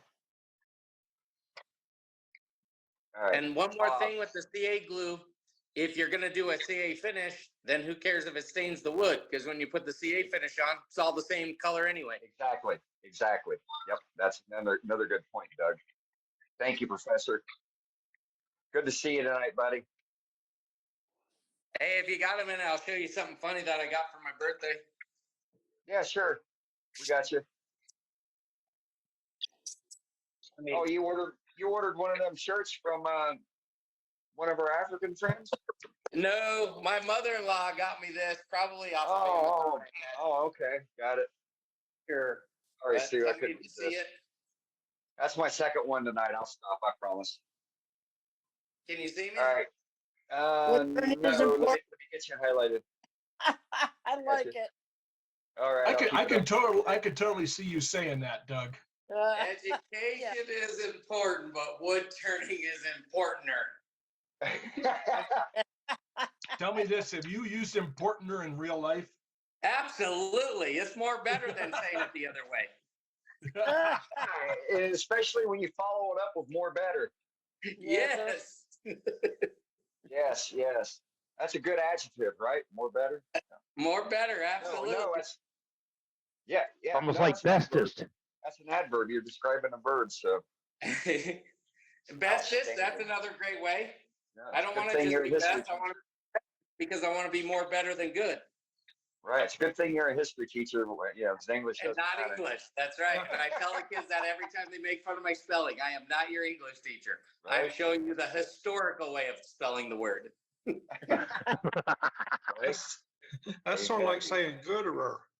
Gooder. I Yeah. could use that one. I like that. Hey, guys. Yeah. Yeah. Oh, I don't mean to interrupt, but we're ready whenever All you right. are. Oh, Cool. okay. Let's go We're back. waiting on you, Brenda. Oh, well, no, we're ready. We had to change phones, but we're ready now. All right. See you later, Doug. I got you spotlighted. See you Hold later. on. Hold on. Now, do No, I I need want- to, Oh, I see your hand. I need to, no, I need to spotlight Cheryl's iPhone. We got your head. Cheryl's iPhone. Cheryl. Now we see it. There we go. There we You go. got it? Did you get it? Oh, wow. That's the little bitty All right. picture. All right, that's my camera lady.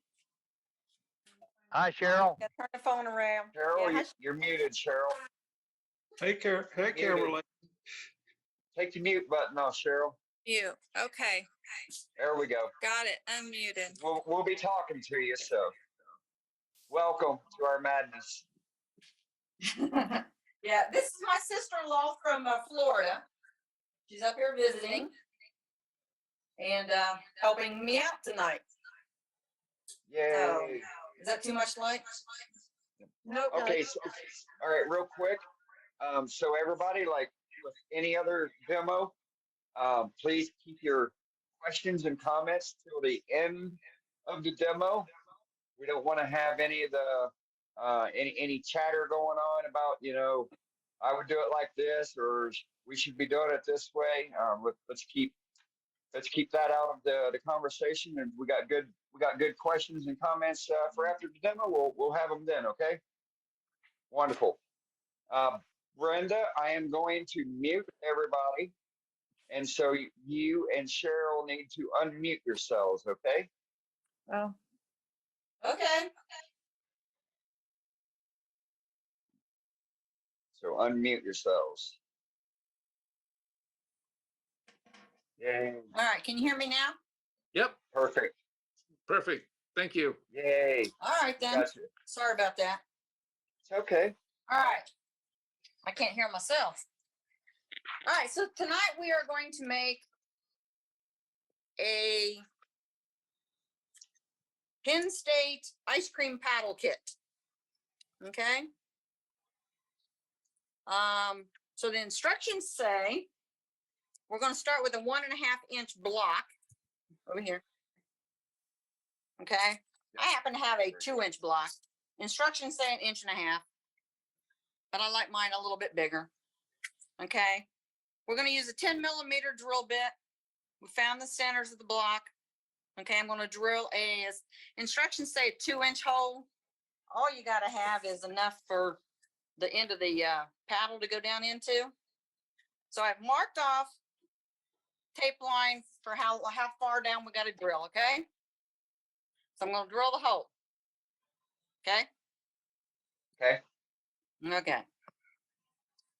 All right.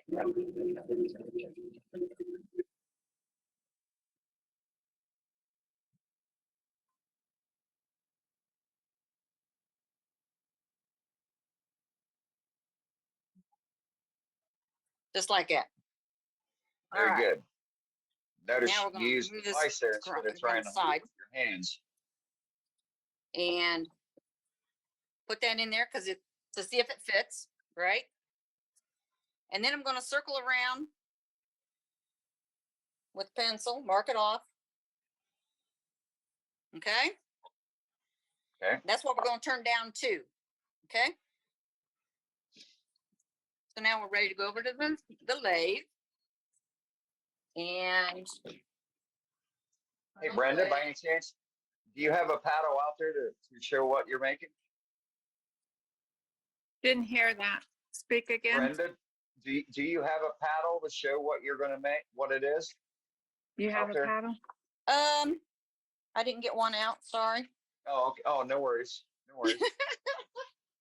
All right, we're gonna try and put this in the clip now, right? Yep.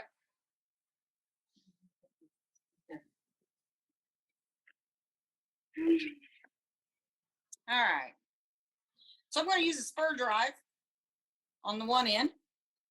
I'm going to mark that on the other end, right? Got the hole in the one end, spur drive on the other. Put it in the center. Pound it down in there. Put it on the lathe. All right. And you're holding that with a 60-degree cone life center. Can you See, turn we that up? can't. That's fine. Hold on, I can't hear you. I got the volume up, so it's Yeah, something that's else. what it is, Dane. I have one exactly like it. It's a 60-degree cone. Yes, live center. thanks, Matt. I'm just wanting to get it out there, for the new members. I'm sorry, I can't hear you.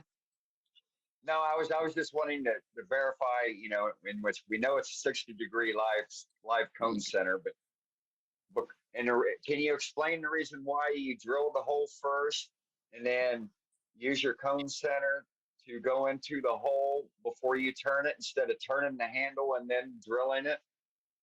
Yes, that's exactly why I did drill the hole. I drilled the hole so I can use the cone center to hold it on the lathe. Because Right. it centers the piece on the hole. Yes. Right, when you're turning it. Otherwise, the hole is not. It is not co-planar. The with hole the may not be axis. centered then. Correct. Yep. Good job. Okay. Bear with me. I'm a newbie here. Not to mention I am a little nervous. Oh, don't be Okay. nervous. Oh, I am. Okay. So we got our block. Oh, it's also a 6-inch long block. Okay. For a nice little handle, nice size handle. Can you see that good enough? Do we need to move it down? Move the camera maybe like over here to. Good. Oh yeah, that's even better. Okay. How's that? Awesome. All right. So our wood's ready. Everything's tightened down. The lathe is turned on. I got my What did you hair tighten up. down? What did you tighten down? I tightened down the tailstock, right? Okay. Well, the tailstock there. So the wood is secure in there. Okay. Okay. Turn it so it's not hitting the tool rest. Okay. I got the lathe on low, so turn it on and it does spin fine. Okay. We'll turn that off. I have no jewelry on. I've got tennis shoes on, got my smock on, my hair up, my glasses on, and my mask. So we'll start turning it. First of all, I'm going to turn it down round. Okay. So we're going to turn it down round. And what tool are you going to use? What tool? What was that? What tool? What tool are you going to use? Oh, I'm going to use this here, Spindle roughing gouge. roughing gouge. Yeah. Yes. Spindle roughing gouge. What's that? Spindle roughing gouge. Yes. My spindle roughing gouge.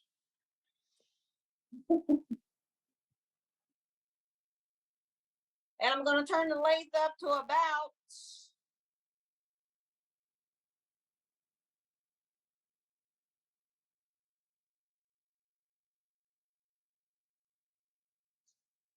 900 looks good enough for now.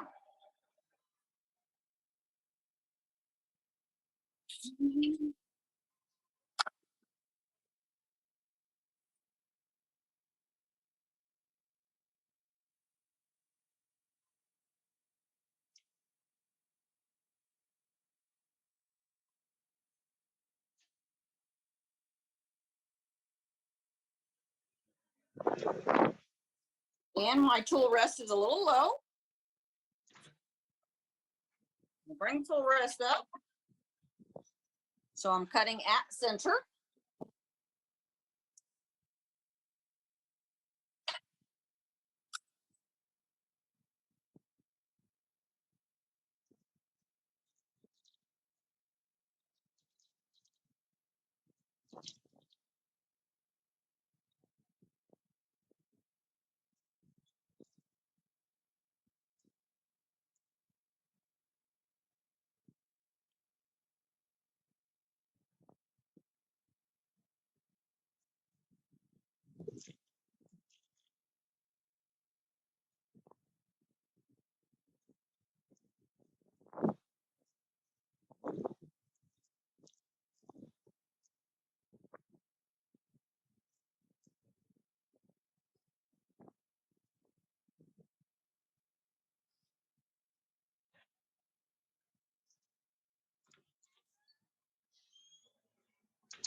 Okay, we're pretty much round, okay? But we're not down to that circle, right? So the tip, I'm gonna bring the tip down to that circle so that the wood meets the handle or the paddle, okay? And I'm going to use this spindle gouge that is sharpened at 50 degrees, okay?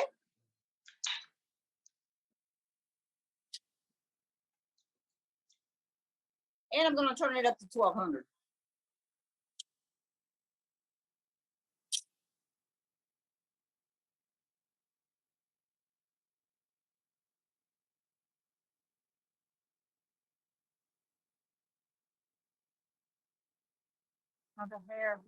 Okay, we're right there at the circle now. Okay, so what I want to do is I want to do like a thumb groove right here. Okay, so you have something to push against. So I'm going to groove this down.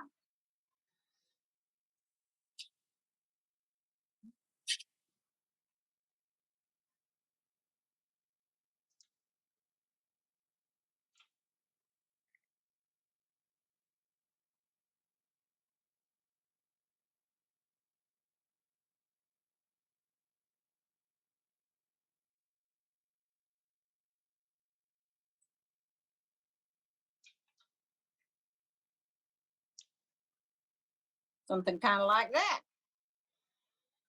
How's that look? That's pretty already. Like a nice little cove. What's that? Looks like a cove. Yeah. All right. Clean this up. But anyway, that's pretty much what we're going to do there. I'm going to run this down and straighten this out a little bit.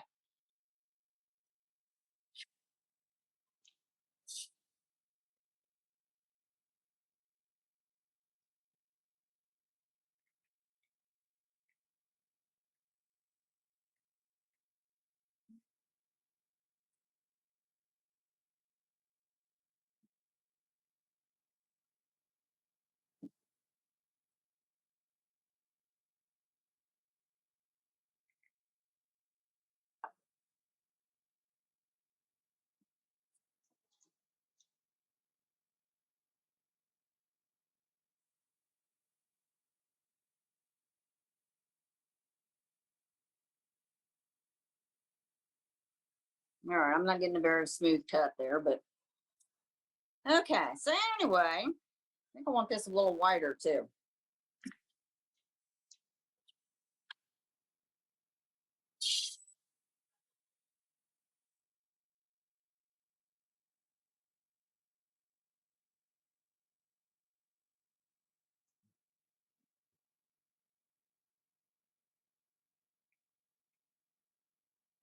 Okay.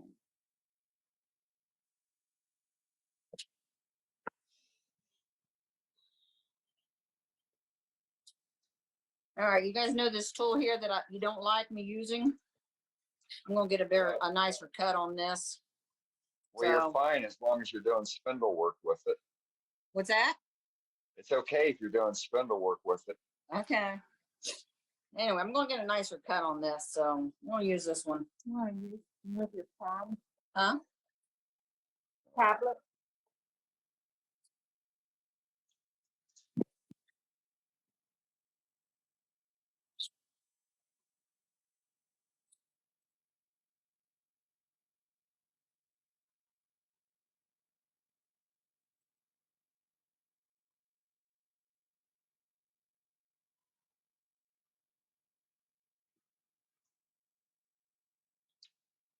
Okay.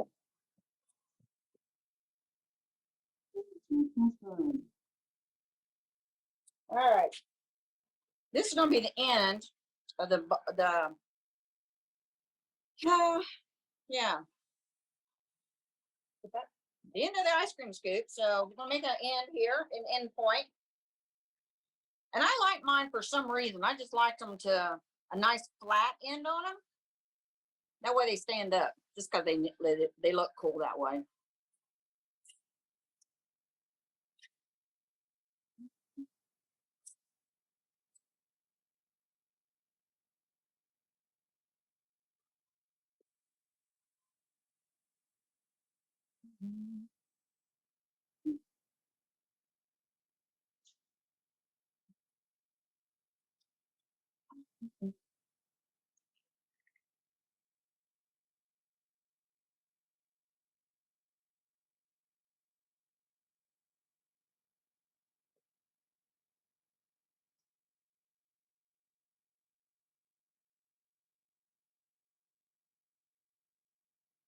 And I'm going to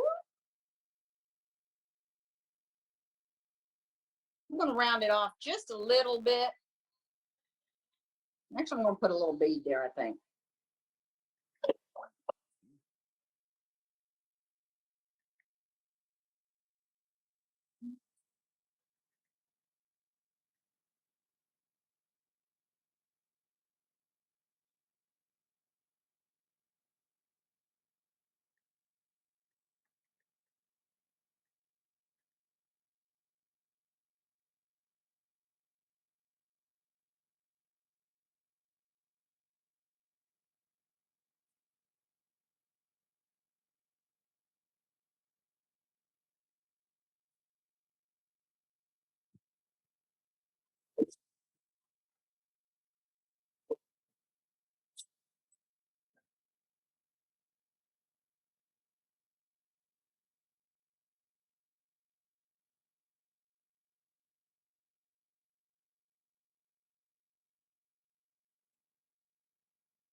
How's that? I think I kind of like that shape. Simple little shape. They're simple to make. So anyway, at this point, because I'm not such a good shear scraper or whatever, I'm gonna have to do a lot of sanding. So we'll do a little sanding.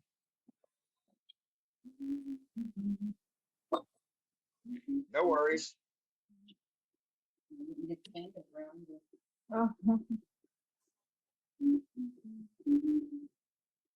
Doing a good job, Cheryl. What do you say? Doing a good job. Uh-huh. All right. Let's start with 120. Sand this down a little bit. And turn the lathe down to about 518.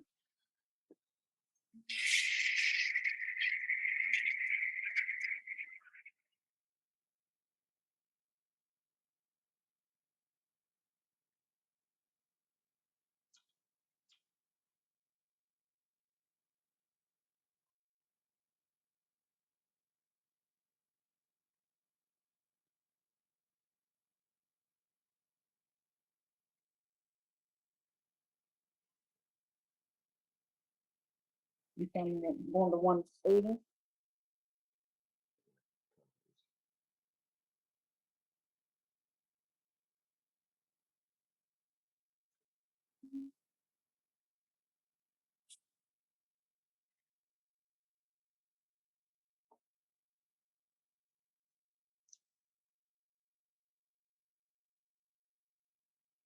Now we got a smooth finish. There we go. Oh. You think? Nice. You like that now? And go the other way with the grain. Take all the little fuzzies off. Put it back on.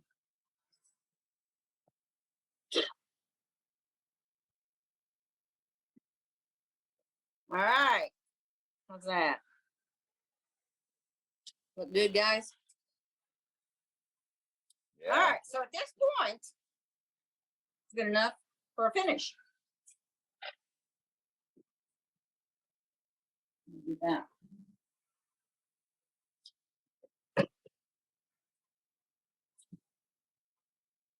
Okay, so the finish that I use, I love, is this Parfex 3408.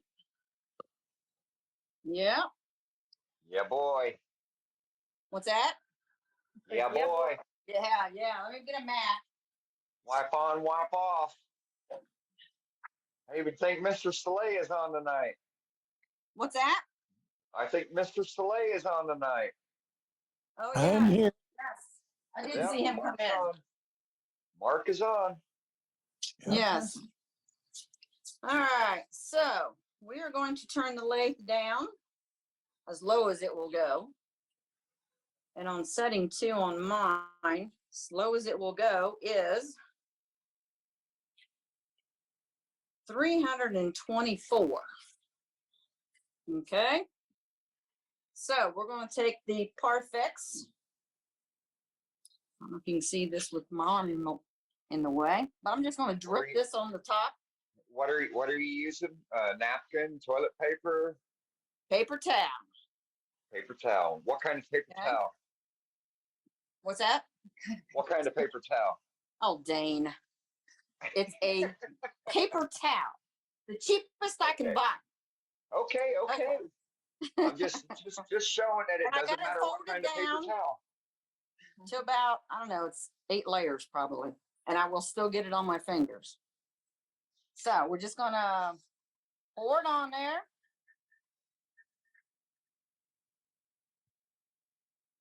I should have wiped it off first. But it is soaking into my finger and I'm stuck to it already.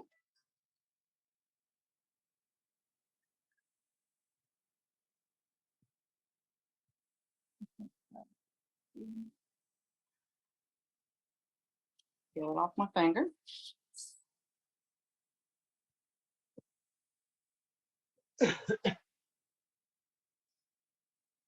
Okay, how's that look? Oh, that really brought out the grain. Yeah, it's pretty, huh? All right. Okay, so then we're gonna spray on the activator. Don't spray my phone. Don't spray my phone. There. That's all you need, just one little squirt. I overdid it, but that's neat. Okay, so glue off my finger. Let that dry just a second.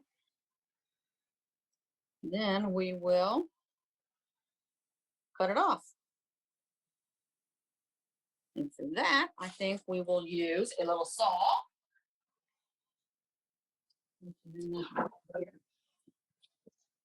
Take this little saw right here. All right, turn the lathe off. All right. Now, I don't know what kind of saw this is, but I'm going to slice this off at the bottom. Yes, I could have turned it down a little farther. Like I said, I've nervous anyway.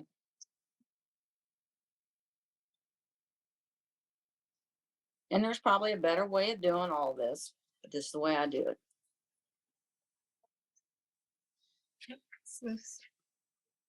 Okay. So we will undo this.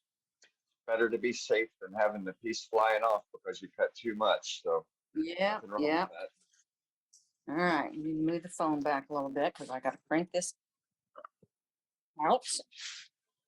Yeah, I'll get in here in a minute. I think you need more leverage. There you go. Okay, so you unlock that. And the tailstock slides down. All right, and now normally I would take this in now and use my belt sander, just sit it on the belt sander and sand that down. But I'm currently looking for a new belt sander. So we'll leave that alone for now, okay? Then I would sand it down and then put more the Parfex on the bottom of it too. Okay, so now we need the top piece. It's over here now. Ice cream paddle itself. All right, and it's going to go into there. And I will put some glue on that. And then put it in a clamp. Maybe I can't see it. Okay, here, let me slide this back.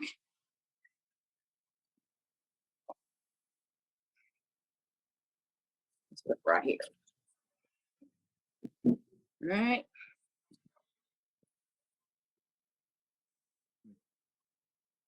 Okay. What I would do is put CA. Perfect.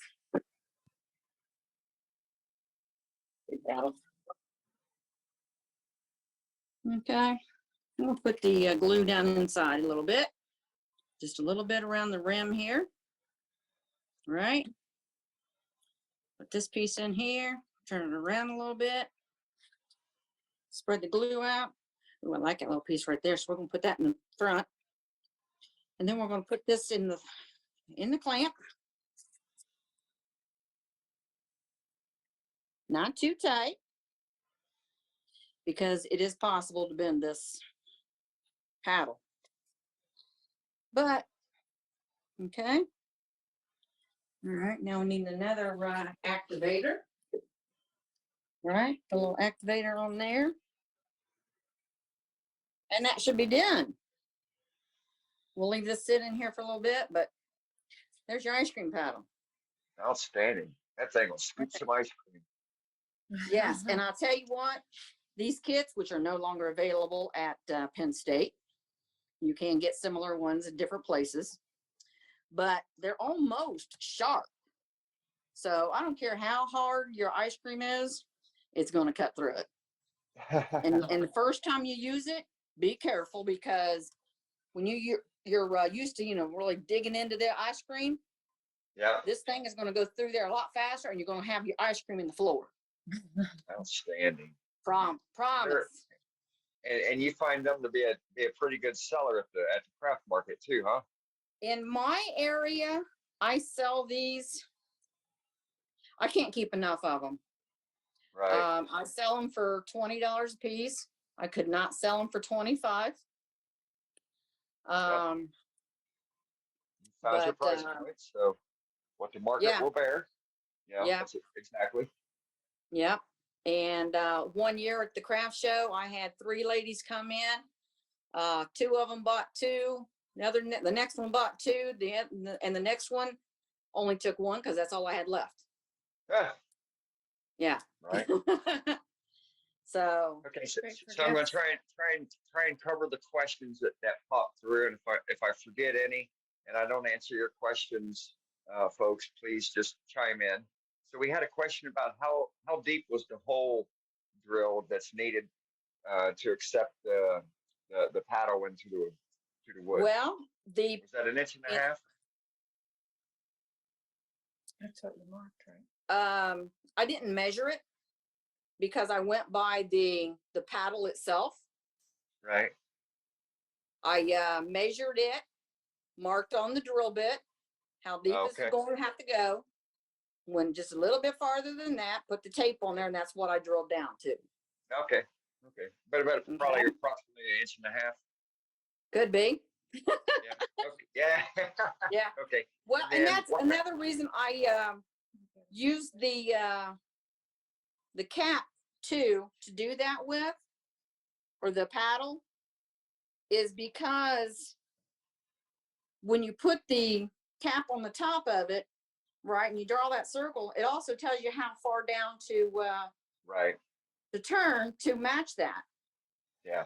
Right. Okay. Right. So if that's sitting in there, you can mark it. Sure. Absolutely. Smart. Okay. And And have you ever seen it where the paddles are threaded in, or are they just yes, a I've straight seen snap? those, and I'm not good with threading, so Okay. I have another guy that turns in this area, and he loves those kind Okay. because you can unscrew that and throw that piece Right. in the dishwasher. But why? Well, I mean, yeah. it's ice cream. You scoop the laziness. ice cream out, run this under the hot water, Wash it's done. Put it in a dish drain. Yep. Yeah, Blade down. simple as that. And then what kind of wood was that? I missed it. This piece of wood, and I meant to mention it, but I didn't. It's a piece of butternut. Butternut. Oh, Yep. it turns excellent, don't it? I've heard Yes. that it turns excellent. Yeah. And like I said, I like to put a flat bottom on them. Walnut This is not family. flat yet, but I just think they're cool standing up. Yeah, right. Absolutely. Yeah. Oh, that's great Also wood. tell All my right. customers when they're looking at them, the big handle like this, I make a big handle because you can use it as a weapon to protect your ice cream. Ah, there you go. Yeah, That's important, you guys. That's important. exactly. Good thing there's chips on the floor. Yes. Yep. All right. Well, Yeah. did I get everybody's questions that were asked? If I didn't speak now, forever hold your peace. Hey, Brenda, how much are those kits? They vary Roughly. right now because, like I said, you can't get these at Penn State anymore. Mhm. They've changed it. You can't get one that's kind of it's not a paddle anymore. It's an ice cream scoop. It used to be like I don't- $7, $8, Doug. Okay. Yeah. But now they've, So first of all, they that's a raised nice them to like profit margin. $15. So I quit buying them. Right. This one, and I have one more kit, I think, is the last I've got. And I think they're more than $15 now, Brenda. It's absolutely ridiculous. Yeah, yeah. Well, Yeah, like I because said, it's I the can't se- sell them because for it's more the than 20, so Yeah, it's the secondhand quit making market them. selling the hardware. Yeah. yeah. Yeah. I just got that paddle this week, Brenda, from Woodcraft, and it's $25. Oh, Wow. Wow.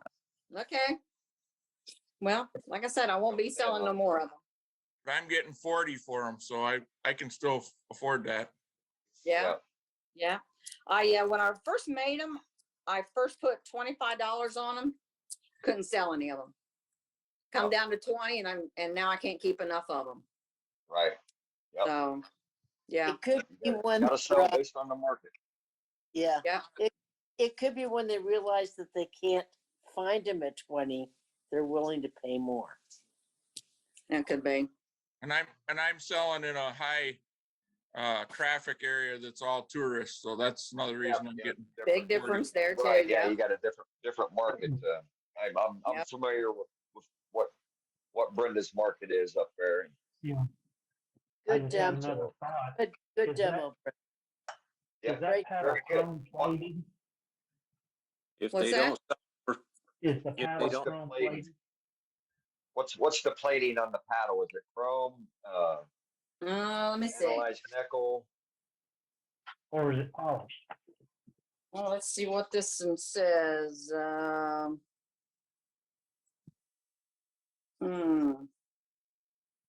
Dane, the ones from High Woodcraft are quality stainless. plating. Okay. What are they? The ones High from quality Woodcraft are plating. No. Yeah, I got you, Scott. What'd you say, Brenda? High quality plating. Okay. Quality. Okay. if they Yeah. don't What is sell that? 20s, And next so- time sell them at 30. Well, yeah. That probably But- should not go in the dishwasher anyway. It'll pit, most likely. Yeah. I think that's why the Woodcraft ones are so expensive. They're solid stainless. Right. Yes, that would be why. Oh, Yep. like I said, I don't think it's necessary to put them in the dishwasher anyway.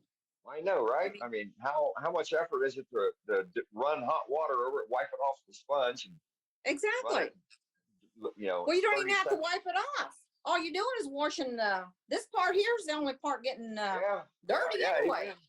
Right? This part ain't getting dirty. Yep. So, So all right, folks, everybody, big round of applause for Brenda. She's new to doing demos for us. This is her second demo, and she is proof that anybody can do it. We can all do demos. We can add Good job, Brenda. gold, and we would love to have you do something for us. Yes. So if you're interested in a demo, Thank you. reach out to me. And don't Good forget about that bonus you get too. Yeah, I will process Thanks, that later tonight, Brenda. All get a right. year's- Thanks, Dane. You get a year's Thank you, free Brenda. membership. Awesome. Brenda, Cheryl, that thank was you. great. That was great, Brenda. Thank you. Yep. Cheryl, Great thank job, you for Brenda. being the camera girl. Come over You're here. welcome. Come over here. You're There so you go. welcome. There you go. Thanks, Thank you. Cheryl. Now you can go get that bottle of wine because there's no such thing as That's just right. a glass. I'm Yeah, ready. And we want you here every Wednesday. I Right? don't know. I'm gonna have to go back to Florida sometime. We're in Florida. Near Orlando. She's in Florida too. Oh, Susan is. Yeah, I'm over by Largo Clearwater. oh, okay. Yeah, Yeah. I know that place. Oh. You might even You're not see gonna- you're not- some kind of your vendors events down there. She sells You're not nails. you're not gonna test it for us and show us how it works? Yeah, where's the ice Oh, cream? good idea, Trey. Good idea. Oh, you know what? We I don't even don't have have none. any. No, no ice cream. She made brownies a little bit ago, but we ain't got no ice cream. Oh no, hot brownies and ice cream. Oh my God, that would be That delicious. does sound good. Yes. Oh, boy. As they run out to Publix or somewhere to get ice. Yeah. As they Yeah. call, Cheryl keeps saying Publix too. We ain't got Publix up here. No Publix here. call one of those delivery places, whatever they're called, and have them deliver. Kroger's now. Yeah, Kroger's the only one up here. We could Yeah, call Kroger's and have them bring us some ice cream. Yeah, there you go. Sounds good. Oh, well.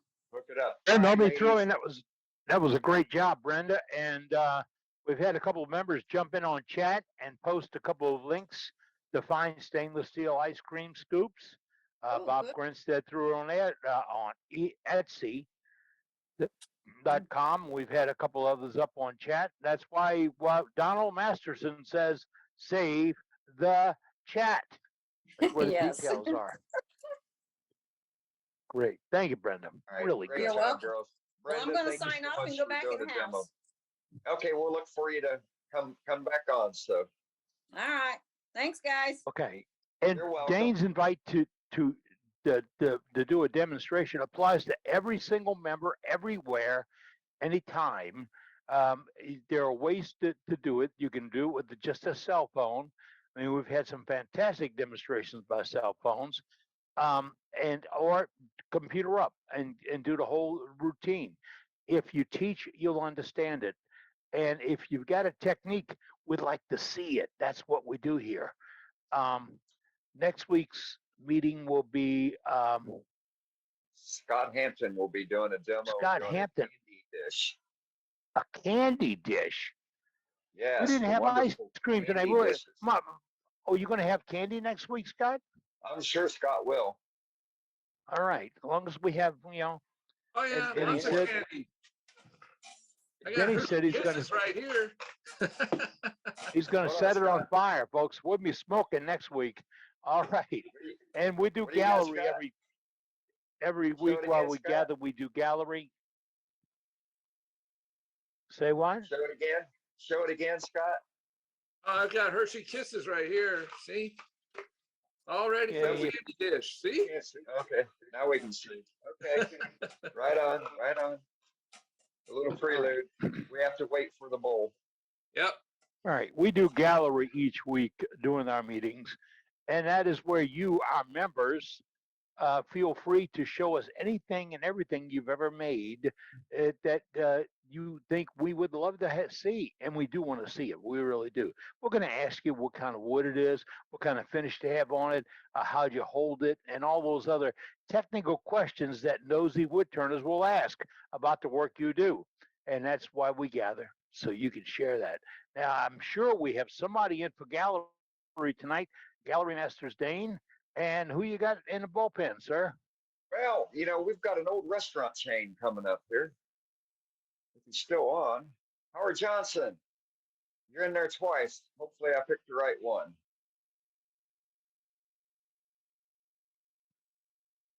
There he is. There we Hey, are. Howie. You got me? Yes, sir. We're there. Hey, I'm out here in my shop. I'm putting together a wood burner that I conjured up, but I'm on a. 2 weeks ago, I completed a class on carving taught by Sammy Long. Great guy. And it was a 3-day class, and it was great. It really was. So anyway, this is what I came up with on my carving from the class. And pull it back towards your face, sir. There, right there. Okay. That's Nice. cherry. That's a cherry wood, to answer everybody's question. This side is you can see the shine is furnished or finished with epoxy. Okay, so I kind of like shiny stuff. But this side is that triple thick, that Krylon triple thick, and it does just as good a job as the epoxy. So I think I'm going to switch over to the triple thick for my shiny stuff here to give it depth, But anyway, I'm proud of this because this is my first major carving project, and I think everybody should go to Sammy's website and take a look at what he does. He does some fantastic stuff. But anyway, I just wanted, sir. What's the website again, Howard? It's just you got to go in there and just look up, just Google Sammy Long, and Sammy Long. Yeah, Sammy Long. Okay. Yeah, and he does some holiforms that's just out of this world. So he's out of Magnolia Wood Turning up in Jackson. Yes. Okay. Yes, he's a Mississippi guy. So So he's a current Guild member, Mississippi Guild Craftsman Guild member with me. So yeah, right on. we joined about the same time. Yeah, but anyway, he's been teaching at Campbell's Hands-On Retreat every summer, which is coming up in June. So if you want to see him, that's where he'll be in late June. You're right. Right. And his website is on the chat. Yep. So yeah, go check his stuff out. But this type of stuff is really neat to do. I mean, he's real personable. He goes around during the class and he looks at everything and he gives suggestions, and he's got his own set of burrs that he used. Sorry about the air compressor, but he's got his own set of burrs that he used, and that's what I found interesting because I was using the wrong burrs. And so when he does his class, he gives you out about $150 worth of burrs, and they're just real good. They're just right for using a micromotor. So What are the burrs? What are the burrs, Howard? They're called stump grinders, is what they are. Stump cutters. Yep. Okay. Yeah, stump cutters. Yeah. And he gets his from some outfit up in Northeast. I forget the name of it. I know you can get them at mdiwoodcarvers.com. Yeah. So anyway, I'll put that link in too. You got a pretty good set of burrs, and so I would suggest anybody, if they get a chance, and it's expensive. It costs for a 3-day class costs about $500, but I think it's well worth it. It really is. Right. So how thick is was your walls for that, Howard? How thick is this? Yeah. Well, it started out at about, I'd say a little over 3/16. And That's what I was thinking. about 3/16. And of course, it all thins down, as you carve it. Right. And but there you can kind of get an idea of how thick it is. So, but what he does, he just gives you what I call a hubcap of cherry. You seen those moon type hubcaps? That's what it is. Yeah. And then he sits down and he goes through each step. He'll say, okay, let's do this step first. And you do all that, then he'll say, go to the next step. We'll do this next step next, and just kind of walks you through it. And it's really a good class. Like I said, it's about $500, but you get the burrs and you get a real good instructor. So anyway, I wanted to share this with you. I hope you guys enjoyed it. And Definitely, I did. see you next week. Okay, Very thank you, nice, Howard. Howard. Great. All right, let's go. Where the old riflemen are from. Let's go back to Kentucky and see Doug. Hey, Doug.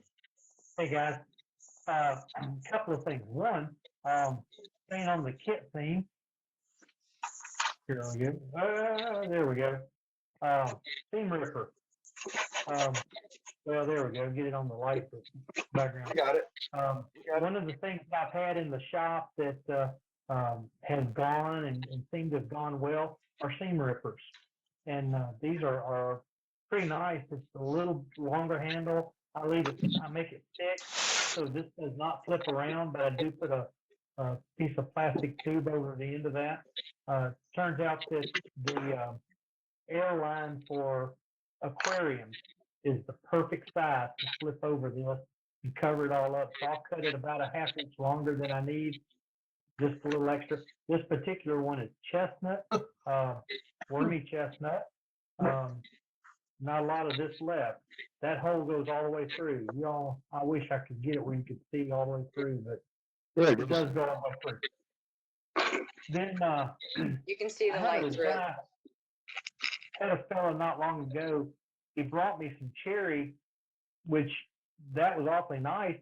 But then he says, "I got something else for you," and he pulls me out this looks like a rotten piece of it's just a cookie. Very salted. I still don't know what it is other than salted. Oh But my the goodness. cookie had a split in it. There must have been 3/4 of an inch to an inch wide gap, about 2/3 of the way through this cookie. So I left it sitting. I thought, what in the world am I going to do with it? So I cut it through the split, got both halves fairly flat, Thank you, dear. so that I could added some sapele and alder. No, that's right. So that's what I've got here. It's mystery, salted mystery wood with sapele and alder going all the way through. As I came in, there was a discussion going on about the axe products. This is purely axe. That's just what I do usually. It is a great product to use after you put other things on as well. I think waterlock was mentioned. I've done waterlock and then do the axe on top of that. I've also done lacquer, put about 16, 17 coats of lacquer on, use the axe abrasive just to clarify the surface of that lacquer. And it does a marvelous job at that. So whatever, that's just my thing. Your mileage may vary. Did you say 17 coats? Yeah. Woo. When I do lacquer, it's usually in that neighborhood. I like to go 3 or 4 coats, let it cure 12 hours or so. Then I knock it back with a Scotch-Brite, and then build up. And when I'm satisfied with the depth, I will usually use something like the axe or maybe even a white Scotch-Brite just to take the surface, make it real nice and clear.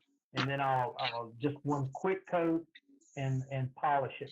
And I'm done usually at that point. Thank goodness. I'm usually tired of it by then. But lacquer, as far as I'm concerned, lacquer is a long, involved process. But it does give you a great finish. Beautiful. Well, thank you. Thank you. I seen Right on. Thanks, a Doug. buzzard and a wolf. Oh, golly. Yeah, right Yeah. there. I had not seen that before. Yeah. Of course, I'm not looking. I don't Good look for eye, those. Brenda. Yeah. There's a Good wolf eye. on the inside. Yeah. That's my little, There's that's the my emblem top. for me. There he is, right there, right under. Right here? Yeah. All right, let me see. Where's it at? She's saying it's right here. I'm not seeing him right there. Right Oh, down there. Fish A there. little I lower. see him right there.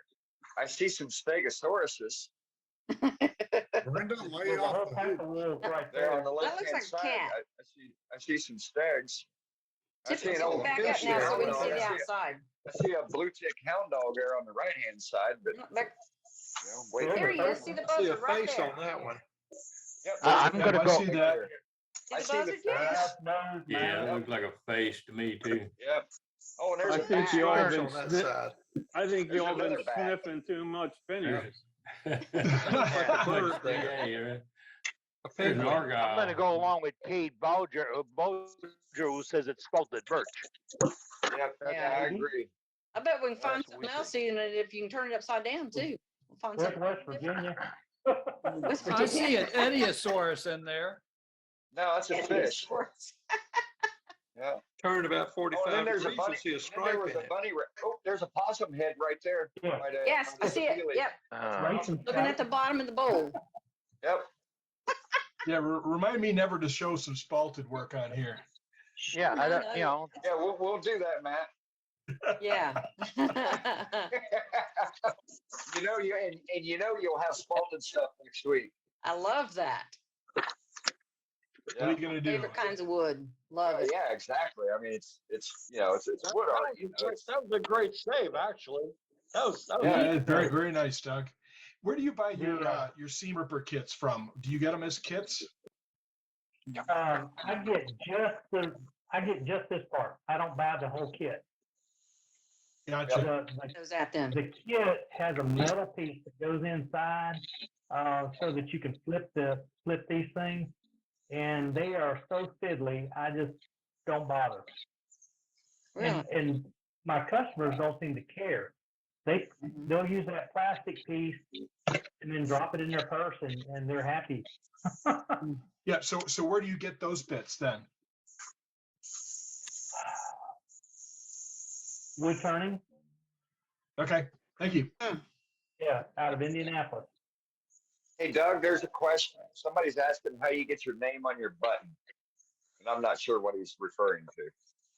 on the bottom of the bowl, Oh, there. laser engraved. Yeah. No, Well, I didn't understand what button meant, so. no, I use I do the ring while it's still on the lathe. I use a little 1/4-inch cube and cut the ring. And then to do the engraving of wood spun rounds, and then usually I have the species of wood and the date. I use a Harbor Freight engraver. Really? Yeah, and it's not turned all the way up. It's only about half to 2/3 of the way turned up, and I just handwrite it on there. One of the things that some of my customers have said are, well, exact words, quote, I like that your signature on the bottom of your mark on the bottom of your pieces is not lasered. It doesn't look like a machine has done it. It looks more like it's hand done. So I've taken that as encouragement. Even when I was thinking about getting a laser, I'm still thinking about getting a laser, but probably not to do the mark on my bowl. Did that answer the question that was put in hand? Speak now, forever hold your peace. Yeah. Okay, great. All right, thank you, Doug. Thank you Let's all. move to let's move to the great state of New York and then see what Dave's got shaking up there. Dave. Yes, on the great state of New York. Way out Yes, west. sir. The far Lakewood. western tip. As far as Yeah, you can go. might and as still well be in call New you York. from May as well call you Pennsylvania. It's only 6 miles south of me. I know, right? Yeah. Well, last week I showed this that I didn't have a chance to do a cover for. But this week I made a lid Nice. and it's out of walnut. And I tried another inlay and that's, I believe it's Catalpa. Is the name of the wood. Beautiful. Nice. Can you hold it up? I There you I go. love There you the go. I love Yeah. the I like color that. of it. It's almost like milk chocolate. Yes. Beautiful. And I Very think nice. I overdid it with the texturing on the bottom, but Oh, no, no, no. That's Yeah. beautiful. Oh, A man after my own heart. right? well, last week I I knew- my butt, so Hey, Bob, But- there's hope for us after all. That's right. I like and it. it's deliberately a loose finish so that you don't have to yank it open. Loose, But I so figure that grandson can get the cookies out of it, right? cookies. I was thinking maybe tea bags or something like that on the kitchen counter. I think M&M's would be good.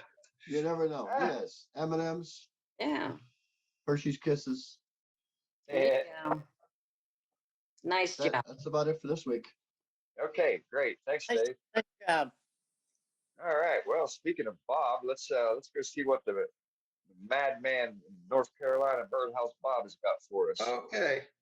Well, I've been experimenting with a couple of different textures, a couple of different colors, and so let me turn that light off.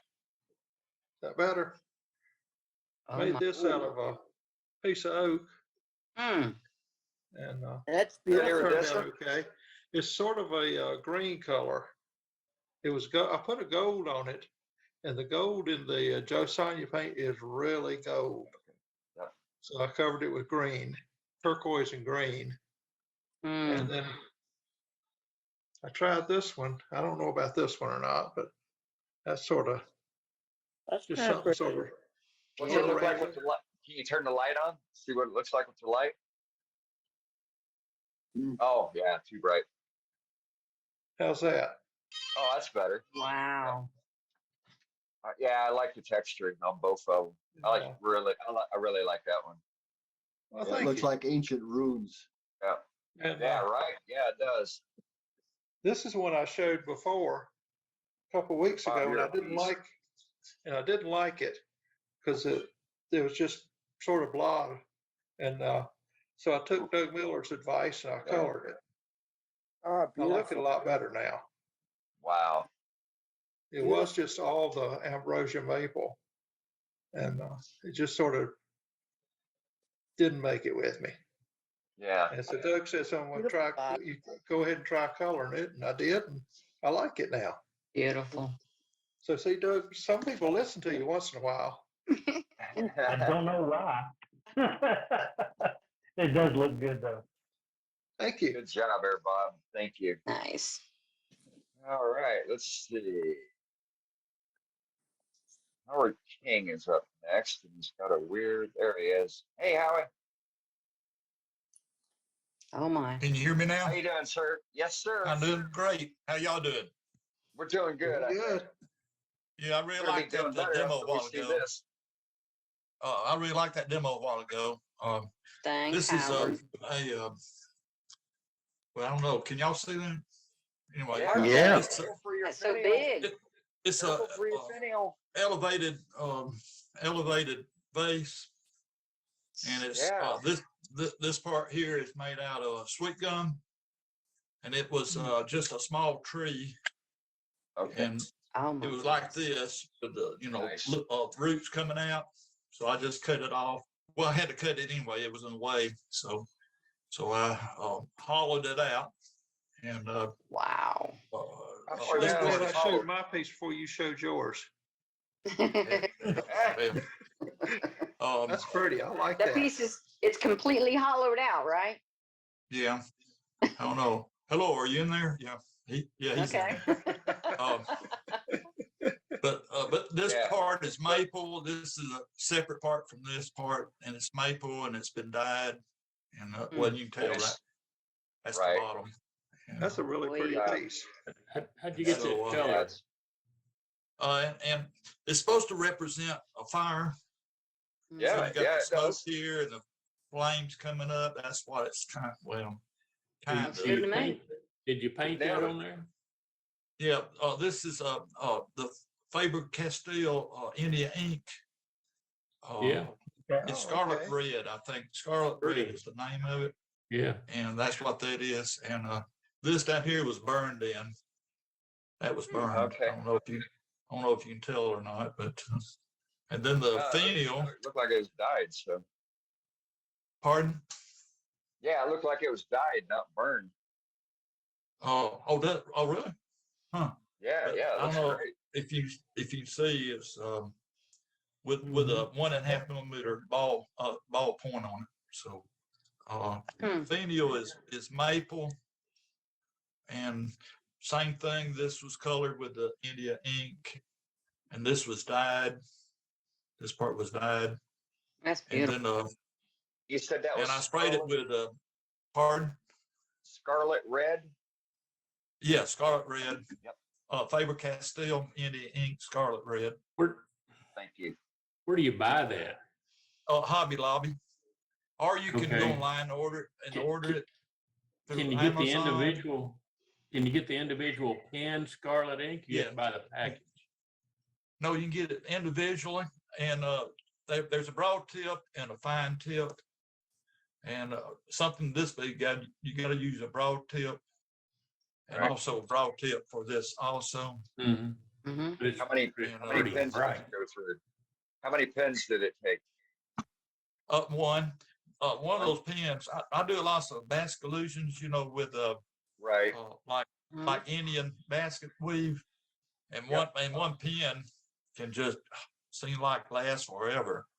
Okay, awesome. But they will eventually come out. And one trick I've learned is that on the broad tip is a felt, and when it runs out, you can pull that felt out, and then take a small tip and pull that tip out and put the felt down in it, and there you go. You got a broad. So you can keep using it. Yeah, you can keep using it, but yeah, I sprayed this with a clear enamel. It's got a clear enamel finish on it. So, but anyway, beautiful. Pretty. That is beautiful. Thank you, Howard. Looks great. Thank you. Another beautiful piece from Howard. Yeah. I don't know. I got to back way up in order for you to see it. Okay, how's that? Yeah. Looks great. Beautiful. Yeah, make some nice pieces. That's pretty. Love it. Okay. It's a beautiful piece and a lot of good information too. Thanks. Yeah. Thanks. Oh, I got another tip. I don't know how many on here turns large bows, and I know there's several of you turn large bows. And when you get down to a 1/4 inch or 3/16 inch thickness, wall thickness, it starts moving with you. I don't know how many experienced that. Oh yeah, I have. One thing I do, I take a steady rest, and when I turn the bowl around to hollow it out, I put that steady rest up against it. I built a 4-wheel steady rest, and I just pull it up to it so it's holding it. And so as I turn, that'll keep it round, keep it from flexing out. It's still going to flex a little bit, but not as much if it's just out there by itself, Yeah. So I don't know. You might want to try that sometimes. That's a good idea. Sounds good. Thanks, All Howard. right. That's all. All right. Thank you, Howard. All right. Okay. Well, we mentioned it earlier before we go on with any more gallery items. Let's go to our Master Blaster webmaster and get an update on our website. What's going on with it? So without further ado, let's go to Mr. Dave Rhodes. Dave, how are you tonight? All right, let me see if I can do some screen sharing here. I was going to point out that if you go to the turning tools, for example, you'll get a list of lots of things. I tried to kind of categorize things so it'll make it a little easier to find. If you go to the FYI page and you click on it, it doesn't necessarily take you to, it takes you to the pictures, but if you pick on something like the diamond sharpening stones, it doesn't take you directly to that. I hate to tell you. It's going to take you to the tools page again. So you're going to have to scan down. That was my effort to try to gather things up. And that was intentional. I should point out that the newsletter is available online. And we'll see it come up momentarily. Yep. And if you go over to the right, you'll notice it says newsletters. You click on that, gives you a list of all the old newsletters. So you should be able to get all the old newsletters.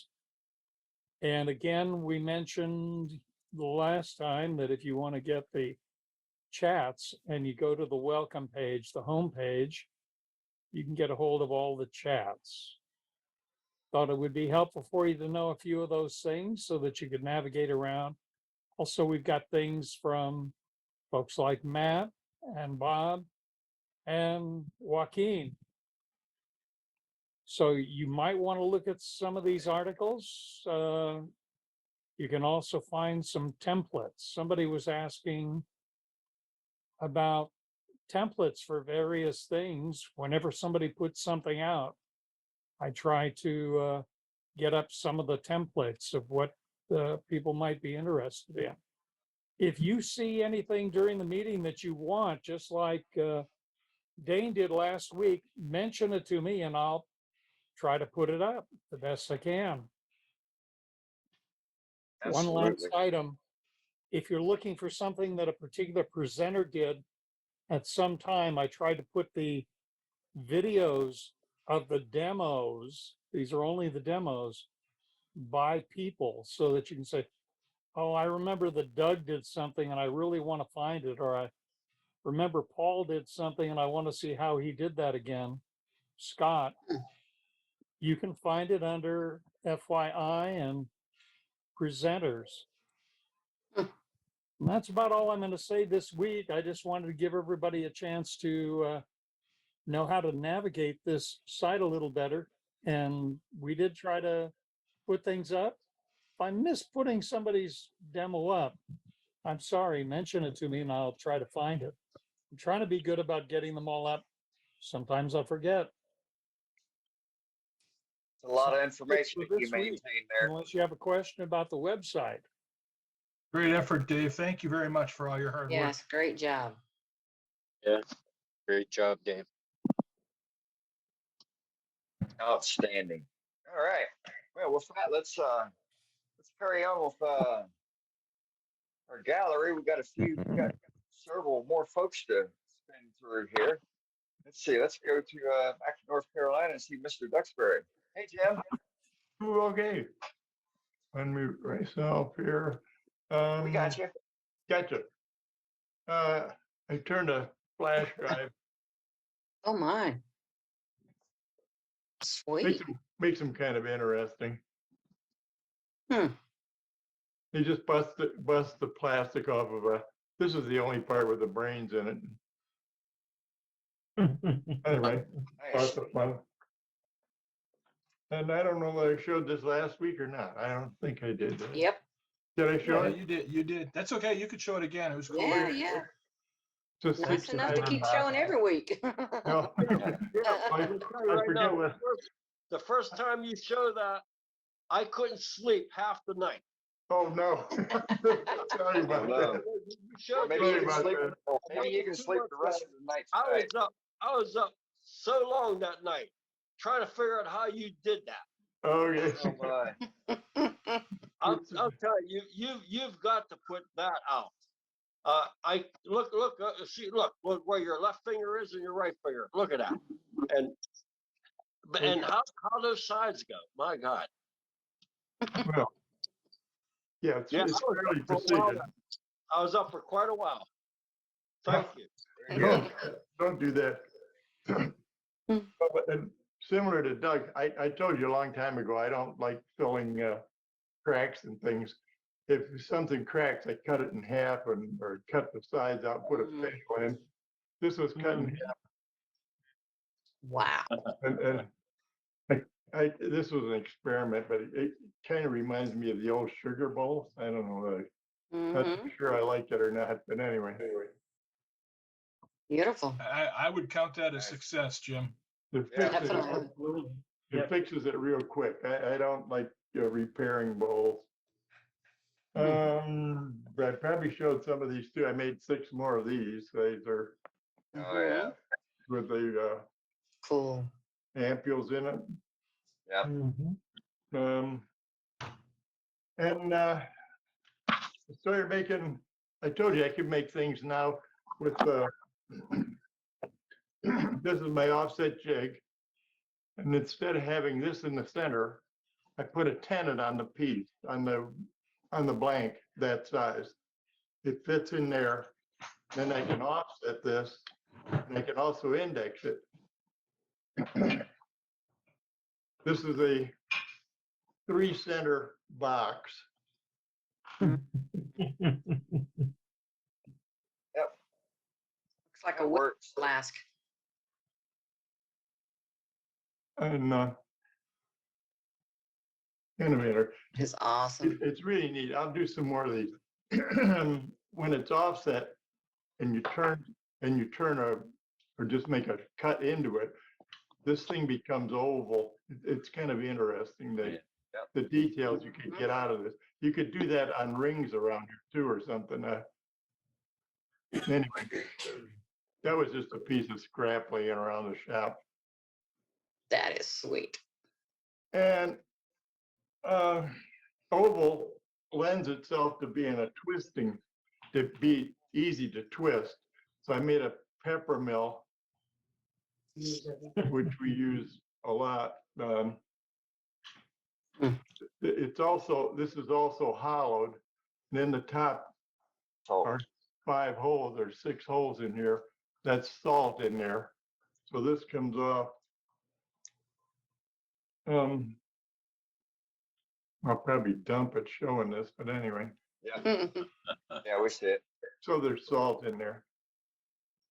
What kind of woods are on that one? Oh, this is sapelli, wangi, and yellowheart, I think. Beautiful. Very nice. That's it for me. Awesome as always. Thank you, Jim. Thank you. Very good, Jim. All Thanks. right. Let's see Mr. Goff here. Hey, Bill. How are you? Mute myself here. There we go. Boy, Hey, you're good. Damn. Oh. I gotta hold it down. I don't want to mute. I don't know. I'll hold it down. Well, I can't We hold can it hear down. you. Don't worry. We can hear you. Well, but Yeah, No. let's go with the if button. I leave up on the, if I leave up on the spacer, I'll lose my sound. I'll try to do it with one hand. A couple months ago, we talked about carving. He was showing his leaves. I thought, well, I'll update you on the outcome of my no mouse. I realized this is not a turning, but it's a carving. And I did the tutorial for our wood carving group. It actually runs about 58 minutes if you watch the whole thing. And I presented it at one of our meetings. Oh my gosh. I'm trying to do the whole dish and do. What type of wood is that, Bill? This is a cottonwood bark. It's the bark of a cottonwood tree. It just came out of Canada. Canada seems to have a better bark than the United States. Is probably because it's colder up there, and the wood gets a little thicker, and it's good. Usually good wood when you get out of Canada. And it's got detailed chimney and flower pots and smoke and there's actually in the top there's a quilted bed inside that room up there. Oh my But God. the only reason I'm bringing this back up was that when I showed it work in progress a couple of months ago, there was some mention that they would like to see an update when it was done, and it's done. Yes. Out of sight. That's Beautiful. impressive. Man. There aren't any words. There's no words for that. Oh my God. There's Yes. little, How many hours?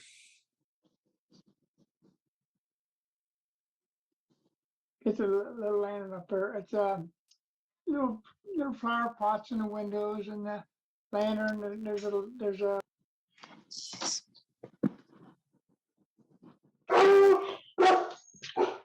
You said you had a video on this, or? yes. I've got a video that runs total 58 minutes. It's indexed. You can go to, like, if you want to know how to carve a shingles or how to carve a siding and how to carve the rocks. It's all broken down in segments that you can fast forward to if you want to see it. I'll try and put it in the chat. Yeah, please. And if you want to spend some time and see what I do when I'm carving, it's there if it interests you. I'll see if I can put that in the chat and get you a link to see the video if you want to take the time to look at it. Sure, I think Right that's on. pretty. Other than that, Thanks, other than Bill. that is So- the so- update. That's, like I say, it's not turning, but it's an update from a request a couple months ago when I was. No worries. Yes. How many Yes. total hours do you got into that? I'm 81 and finish. probably most of my life. Yeah. It's I wish I That's a could keep long track time. of it, but I don't keep track of it. I go down and I carve in a couple hours or a day or Yeah. and off and on. I'm hesitant to make a guess on the time, but Yeah. Sure. it's 81 sounds good. yeah, it's about probably a month the way I go on and off and up and down and yeah. Sure. Like above the door, there's a little welcome sign, and I like to put detail in it. I like to have something to look at. There's a Very there's a rain barrel there in the corner, the steps there, Yeah. and just stuff. Right on. that I- So we got your that I we add got your to it. YouTube link in the chat now. Okay, I'll put it in the I chat. went, And, I went and found it for you, Bill. It's in the chat. Yep. you did put it in the chat? Yeah. Yes. Yep. You're published now. You been read it out. Website. Get on the website. We can't hear you. We can't hear you. It's Schmuck next. Muted. Muted. Muted. God's You're good. world God's famous good. now. He's doing that on purpose. Yeah. All right. That's great. All right. Well, let's go to this fellow. He hasn't been on for a while. Okay. Good to see you, buddy. Hey, how you doing? Good, good, good. Yeah, I've had some other conflicts on Wednesday nights, so I haven't been here for a while. And I did this demo for the Louisville Wood Turning Club last month. See if we can see it. Ooh, nice. It's endgrain natural edge. Wow. It's got Very cool. it's got the pith in it, and this Yes. piece here has only been down 3 weeks. Awesome. Wow. We have What got is so that? This is walnut.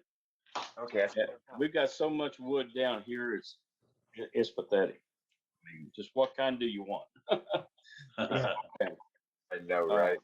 Yeah, and you this do is- have a lot of food. Of course, it's got the pith in it, and I stabilized the wood with the Parfex 3408. And then I microwave it, and I can finish this piece in one. Good. From start to finish. And here's another one.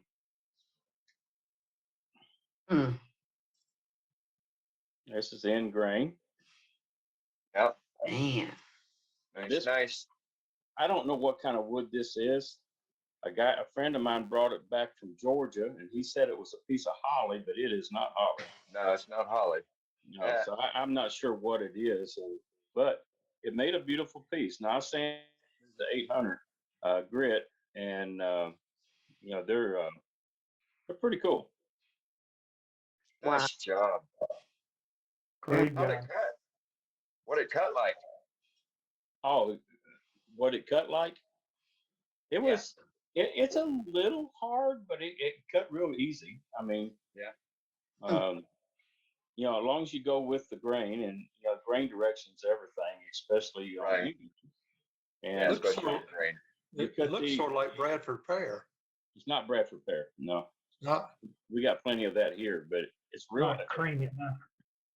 There's not much grain in it, but it's it made a beautiful piece. And Yeah, I think so too. I like to use that with bark. yeah, and you know, you saturate this, you know, on the outside after you turn the outside, and then saturate it with the CA glue, and then you flip it around and you hollow out the inside, and then you saturate it with the CA glue, and you can keep the bark on there. There's no cracks in them, and they were green. But I do microwave them that day. I'll put them in the microwave, and I'll cook them for about, you know, maybe 6 different times. Let them air cool, and then, you know, put it on for another minute and heat it up, and then let it air cool, and I weigh it. And moisture does come out of it, but I can't believe they don't crack. So it's Outstanding. something different. Most bows are side grain, and I want to do something in grain. See if I can keep it in. Yeah, very good. Wow. Hey, Dave, that's something else that could be flipped out and added with our CA conversation from earlier. Absolutely. Okay. Okay. All right. Thanks, Greg. Good seeing you, buddy. Yes, good seeing you. Definitely. All right, let's go to let's go to Riss. Hey, Mr. Fleming, how are you? Mrs. Fleming. Doing okay. I have a Good, piece. good. Oh, can you hear me okay? There we go. Okay. Yeah, we got you. Good. Okay. So a friend of mine gave this after she bought a bunch of wood from a guy in California that was moving, and it was a solid brown. And now I have a beautiful kind of pinky gold. It smelled real perfumey when I was turning it. It's obviously turning, drying for years. But I have no idea what it is. Camphor, maybe? What kind of perfumey?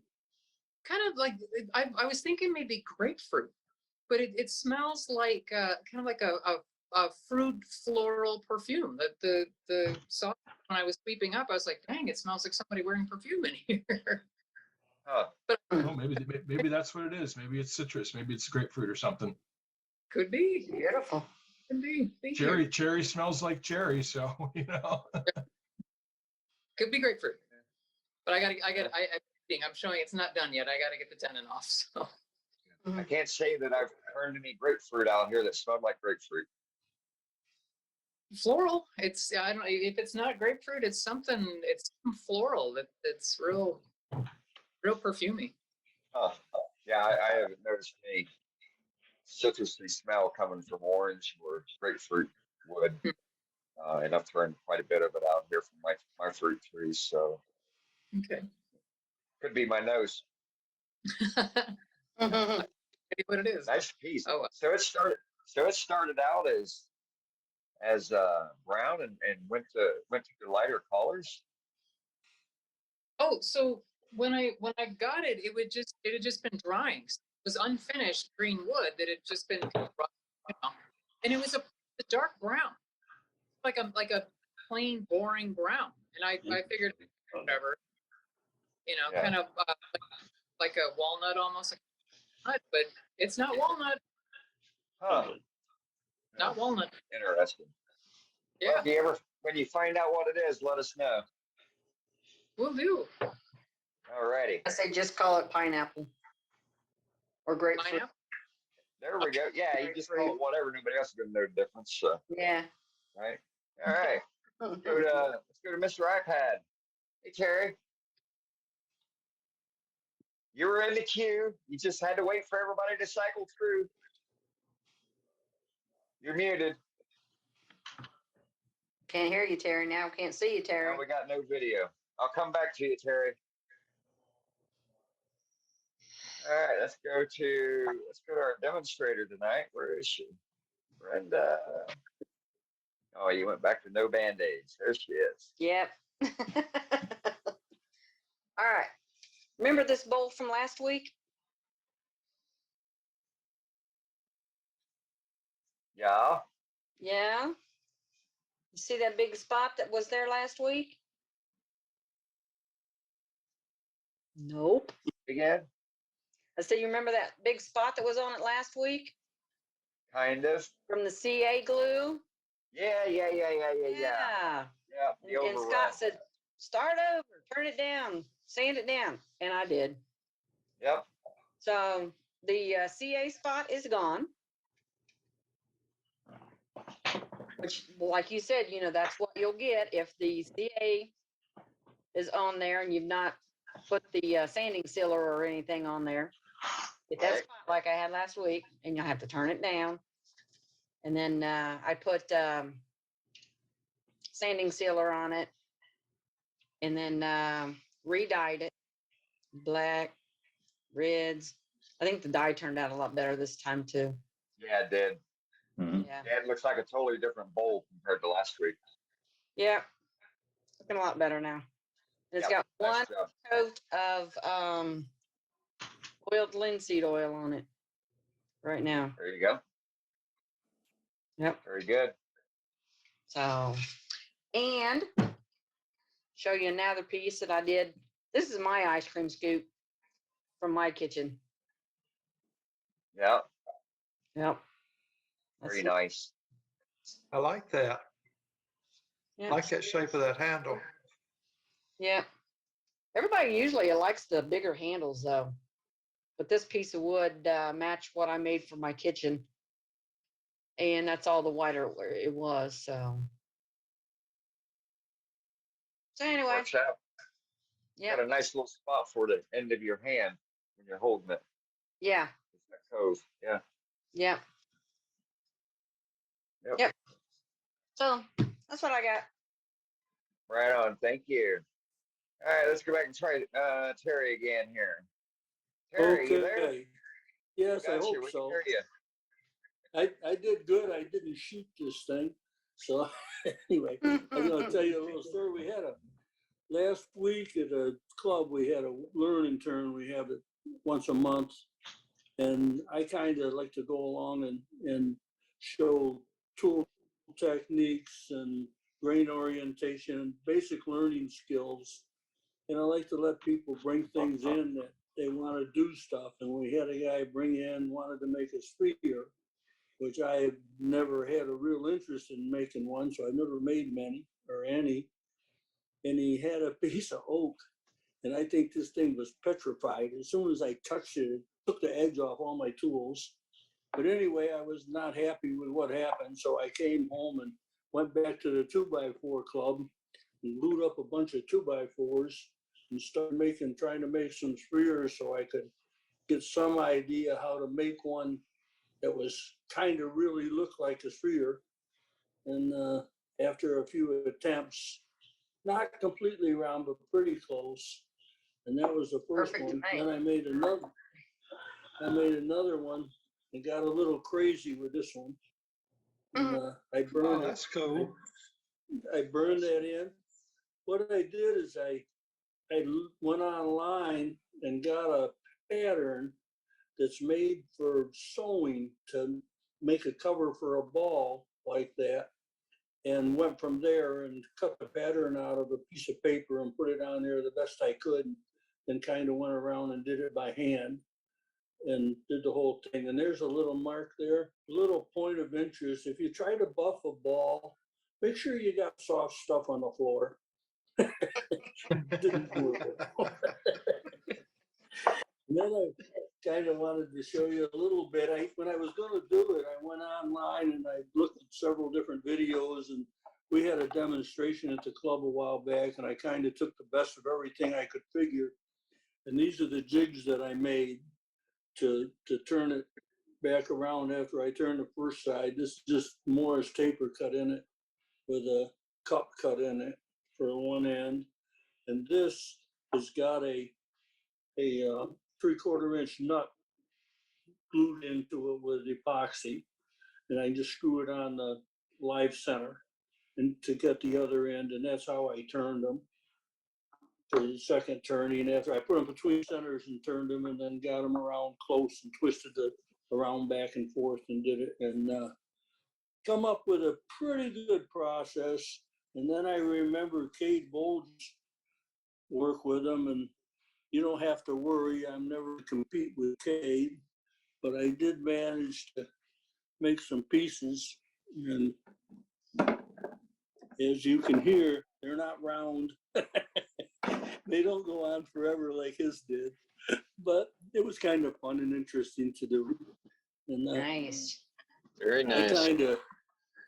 I hate to have a demo where I don't do anything. I like to learn how it better. We'd sure like to have a demo from you, Terry. I can't even make this thing work to talk to you. Yeah, I know. Every few months, I gotta put the bug in your ear. I'd like to do one, but I'm surprised the last 2 weeks I've had to sign out. Tonight I've had to sign out twice already and come back in because it's locking up on me. And I think it's my services. Yeah. Probably the bottom of the line. No, If I can do it, you can do it, Terry. But I do appreciate you giving me a little leeway between Jim and me this time. That was pretty good. No. Never an issue. Never an issue. So that's what I got, guys. All right, And sounds I appreciate good. everything Thanks, Terry. everybody shows. Yep. All right, let's go to Mr. Neilman. Chris, where are you at here? There you are. Waterford, Connecticut. Hey, Chris, you're muted. You're still muted. Don't look like you. Oh no, We can't hear you. we got the mute gremlins going on today. Hey, I'll come back to you. Let's go to. All right, come back to you. Yeah, okay. There you are. Yeah, so switch to a different camera. I gotta move There my you butt go. over here. Okay. Hold on. Okay. So we got a couple of, it'll be upside down. So a couple of bowls I turned this one here. Give you some light. That's a nice little beach bowl. I dyed the back of it. Gotta get used to it. Nice. Yes. Little bead on the edge. Oh. So that's but the one I had fun with was a piece of scrap wood that I was kicking around for a couple of years. It was an offcut of a maple log. It looked like a 2x6 or 2x8, but it had some grain in it. Mm-hmm. So we played with the dyes, and the back end was just a pear green. But this is a piece that was headed for the fire pit, and there's just enough, I guess that's curl, in there to make.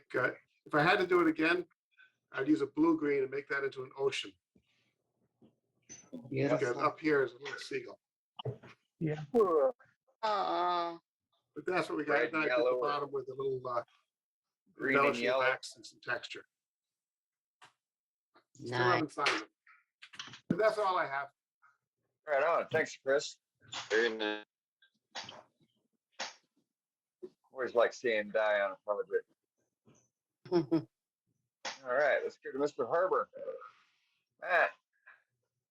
Yeah, I finished this. I got completed turning this piece here last week, and then I lost the weekend to teaching.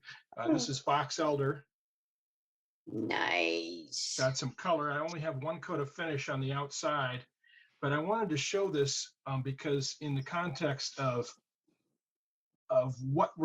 how things work on the bottom. So I was playing with this logo for a while, and I was not real happy. That's not really in focus on my screen. Can you guys see that? Yeah. Mm-hmm. All right. It says Matt Harber. Yeah. So I digitized my signature and I put it on a leaf. See if I can get this down here. I don't know if that's zoomed in or not. And added my company name. And I was playing with it, trying to get it to go on, use my laser engraver, and my results weren't very satisfactory. So I found a place that's doing these stickers, and I got like 60 of these stickers I colorized it based on a suggestion from a friend of mine, and got these places to give me 60 stickers for $10. So I figure, what the heck, I can try that. And they're 1.5 inches in diameter, and I make a small depression with a Forstner bit and put it in there. And so, I sand the depression a little bit and then put the sticker. So it's a little bit recessed in there. I don't know if you can actually tell that or not, but it's not very thick. It's 1/16 of an inch deep, and the bowl is natural edge. Yep. Like I said, it doesn't have it's only got one coat of finish on it, so it needs work. And I used to just either write it on, with a Sharpie or an ink pen or with a wood burner. But I wanted something more. I wanted something more elaborate. So I settled on the stickers, and I really like the results so far. So there's another way to do it. Yeah, you'll have to put your supplier contact in the chat for folks that might be interested. Yeah, it was sheetlabels.com. I'll put a link in there for it. Okay. Right on. Thanks, Thank you. Matt. Yep. Tables from falling off. All right. Well, let's head south and see what Waukene's up to. How's things in Corpus? Oh, hello there. Yeah. Hey, my granddaughter, she's getting married, and she wanted a salad bowl. So I decided I had a piece that's been cored out for about 2 years, went out there and turned out real nice, but I used some Hampshire Sheen toy and food safe Danish oil, and it darkens it so that I'm totally unhappy with it. And I know better than to put oil on mesquite. It always does this for me, which I normally use lacquer on it. Here's another one I did several years ago, and it's just ugly to me how dark it turned. You can send it to me then. I It think didn't even do I? you can send it to me. I think it's beautiful. It don't I'll even show take one the grain too. Those like are nice. you say it will, Gorgeous, yeah. Yes. See, I expect a piece of mesquite to turn out like this. Right. Yeah, That's it's what odd I that did. it's odd that it Honey turned that color, color. but when you put oil on it, it just ruins it for me. But yeah, that's mesquite there. Yeah. But, Yeah, I wouldn't have thought that was mesquite. There's other ones. yeah. Yeah. I mean, I'll end up giving her that salad bowl, and she can do what she wants to with it. I haven't had a good week either. And so I found this crotch, this Texas 70 crotch in the house. Well, you ought to turn that so it's got a pit here where the That turned branch. out real nice. 2 pits here. No, that's a single pit. Then the 2 pits here, top and bottom Yeah. here. Yep. And did a mouth such as this. Yeah.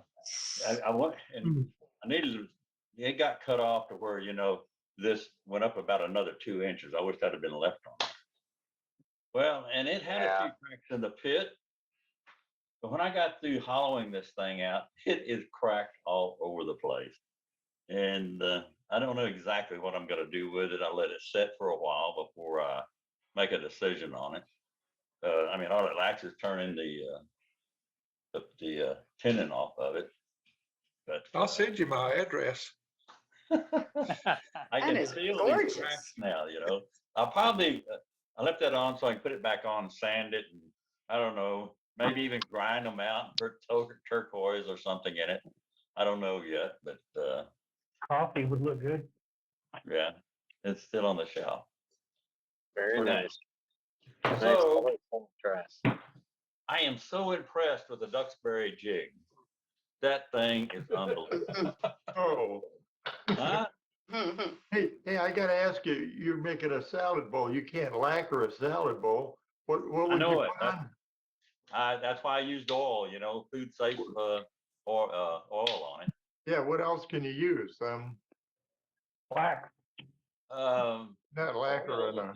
There are some sealers out there, food safe sealers, but this oil, it's the one that Martin Smith makes, and it's crystal clear, but it still turns mesquite dark like that. Huh.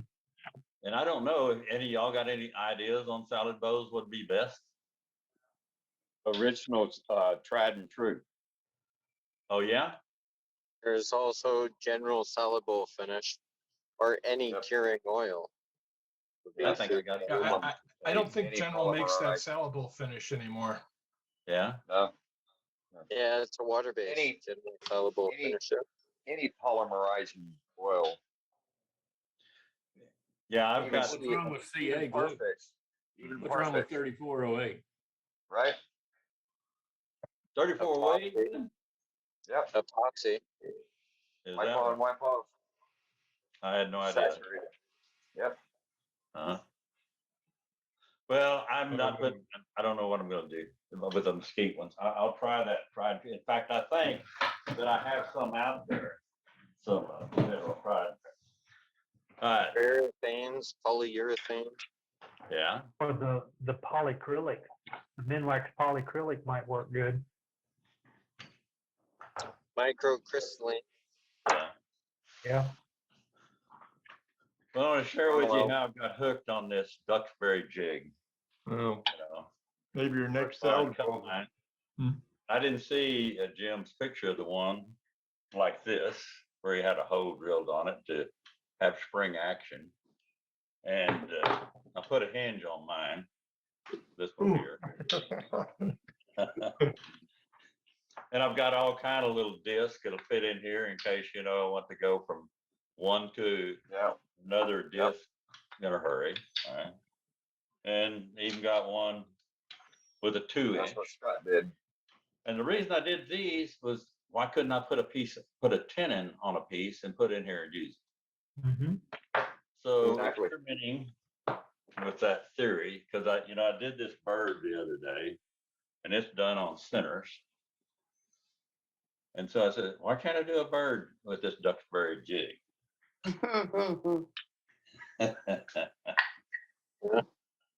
Well, that's life size. Florida flamingo. So let's see. I'm gonna Well, take that's- Texas now. And so you got him like this, and you can move him over in your chuck just to do the head and the neck. Then you can bring him back in different areas to do the legs, to do this belly and the tail. I even cocked it one time. And I don't know if that would be reusable to, do straight back and forth, because you got all these dents and cuts in there. But Jim, this is fantastic. Fabulous. Did you see the bowl? Did you see the box I made tonight? No, I did not. Oh, that's the same thing. I put a tenon on it. Yeah. Let me go to Jim here. And Okay. that way we can see you. Okay. All right, go ahead, Jim. I put a 5/8 tenon on here, Okay. and I could slide this back and forth this way. So I turned it a box this way. Okay. I was trying to do that about 2 months and make a Christmas tree that shape. Yeah. Yeah, it Neat. works. Oh yeah, your Christmas trees are really going to evolve, Waukeene. Oh, I'll show you the next thing. Oh my. If you put that size tenon on anything, you can turn it, you can Yeah, you can can hold slide it back and forth and get centers. Right. If you put a screw in the end of here, you've got a pin chuck, Okay. Yeah. and you could turn all kinds of other things with that. Yep. Okay. You could put a threaded 3/8 18 Thread in insert. and turn bottle stoppers Yep. Right. on on 2 centers or 3 centers or whatever you want, Yeah, buddy. Wow. right? Yeah. I Talk don't about think something we've found universal. how far you can go with this baby. I was going to say there's more to it yet. I'm doing an article on it. There's more to it yet, but Yeah. it's unbelievable. Yeah, I've used it for all kinds of things. In fact, I made a big one with about a 3/8 hole, and I can do big bowls, but it gets a little scary. Yeah. Oh my goodness. Anyway, Well, it's pretty cool to be able to clamp it, and not have it between centers when you're doing this offset stuff, Yeah, And yeah. it's a little safer. I like it. It Jim, did are come you out gonna one mention, time, are you gonna mention but how not the when I members was have just turning went? it. Is when I was sanding it. I draw blood one time, but well, that's part of the game. Well, it Get the hurts. man the a first time. Band-Aid. It hurts the first time, but when you do it the second time, oh man, that's when oh God, it hurts. Right. Jim, I are you love gonna this get thing. mentioned to all the mad scientists in the group here that's Yeah. taking off with it? Oh, It's just crazy. a good feeling. Glad everybody can use it. Yeah, I it is. wish I mean, it's an discovered it 6, awesome 7 years jig. ago. I've done a lot of offsetting, but this is so cool. That's all I got, Cade. Dane. I'm Oh, good. okay. All right, Waukeene, thank you. Thank you, sir. All right, let's go to, let's see, Mr. Domack. Glenn, how you doing, buddy?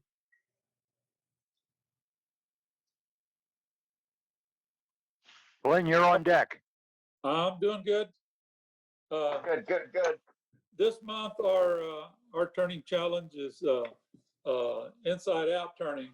So I turned just a little. Basically, it's going to be a light. This is out of mesquite and maple, and out of the piece that was left on that I chucked on. So I made a little little cap for it, and turned a little piece of mesquite for the knob, and then I also put a little one of those little barrel lights in there, where it Oh, wow. where it'll go flicker on and off.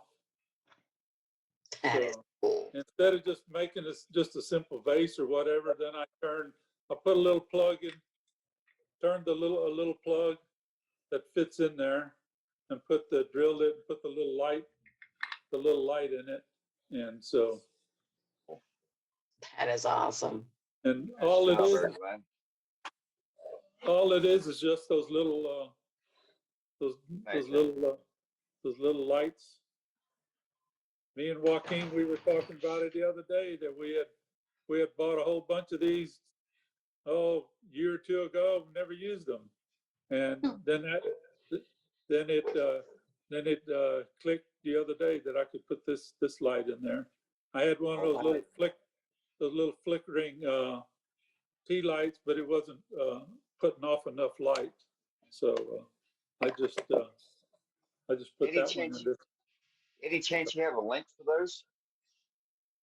A what? A link where to get those lights from? Because I just got an idea for them. I just got these off of Amazon.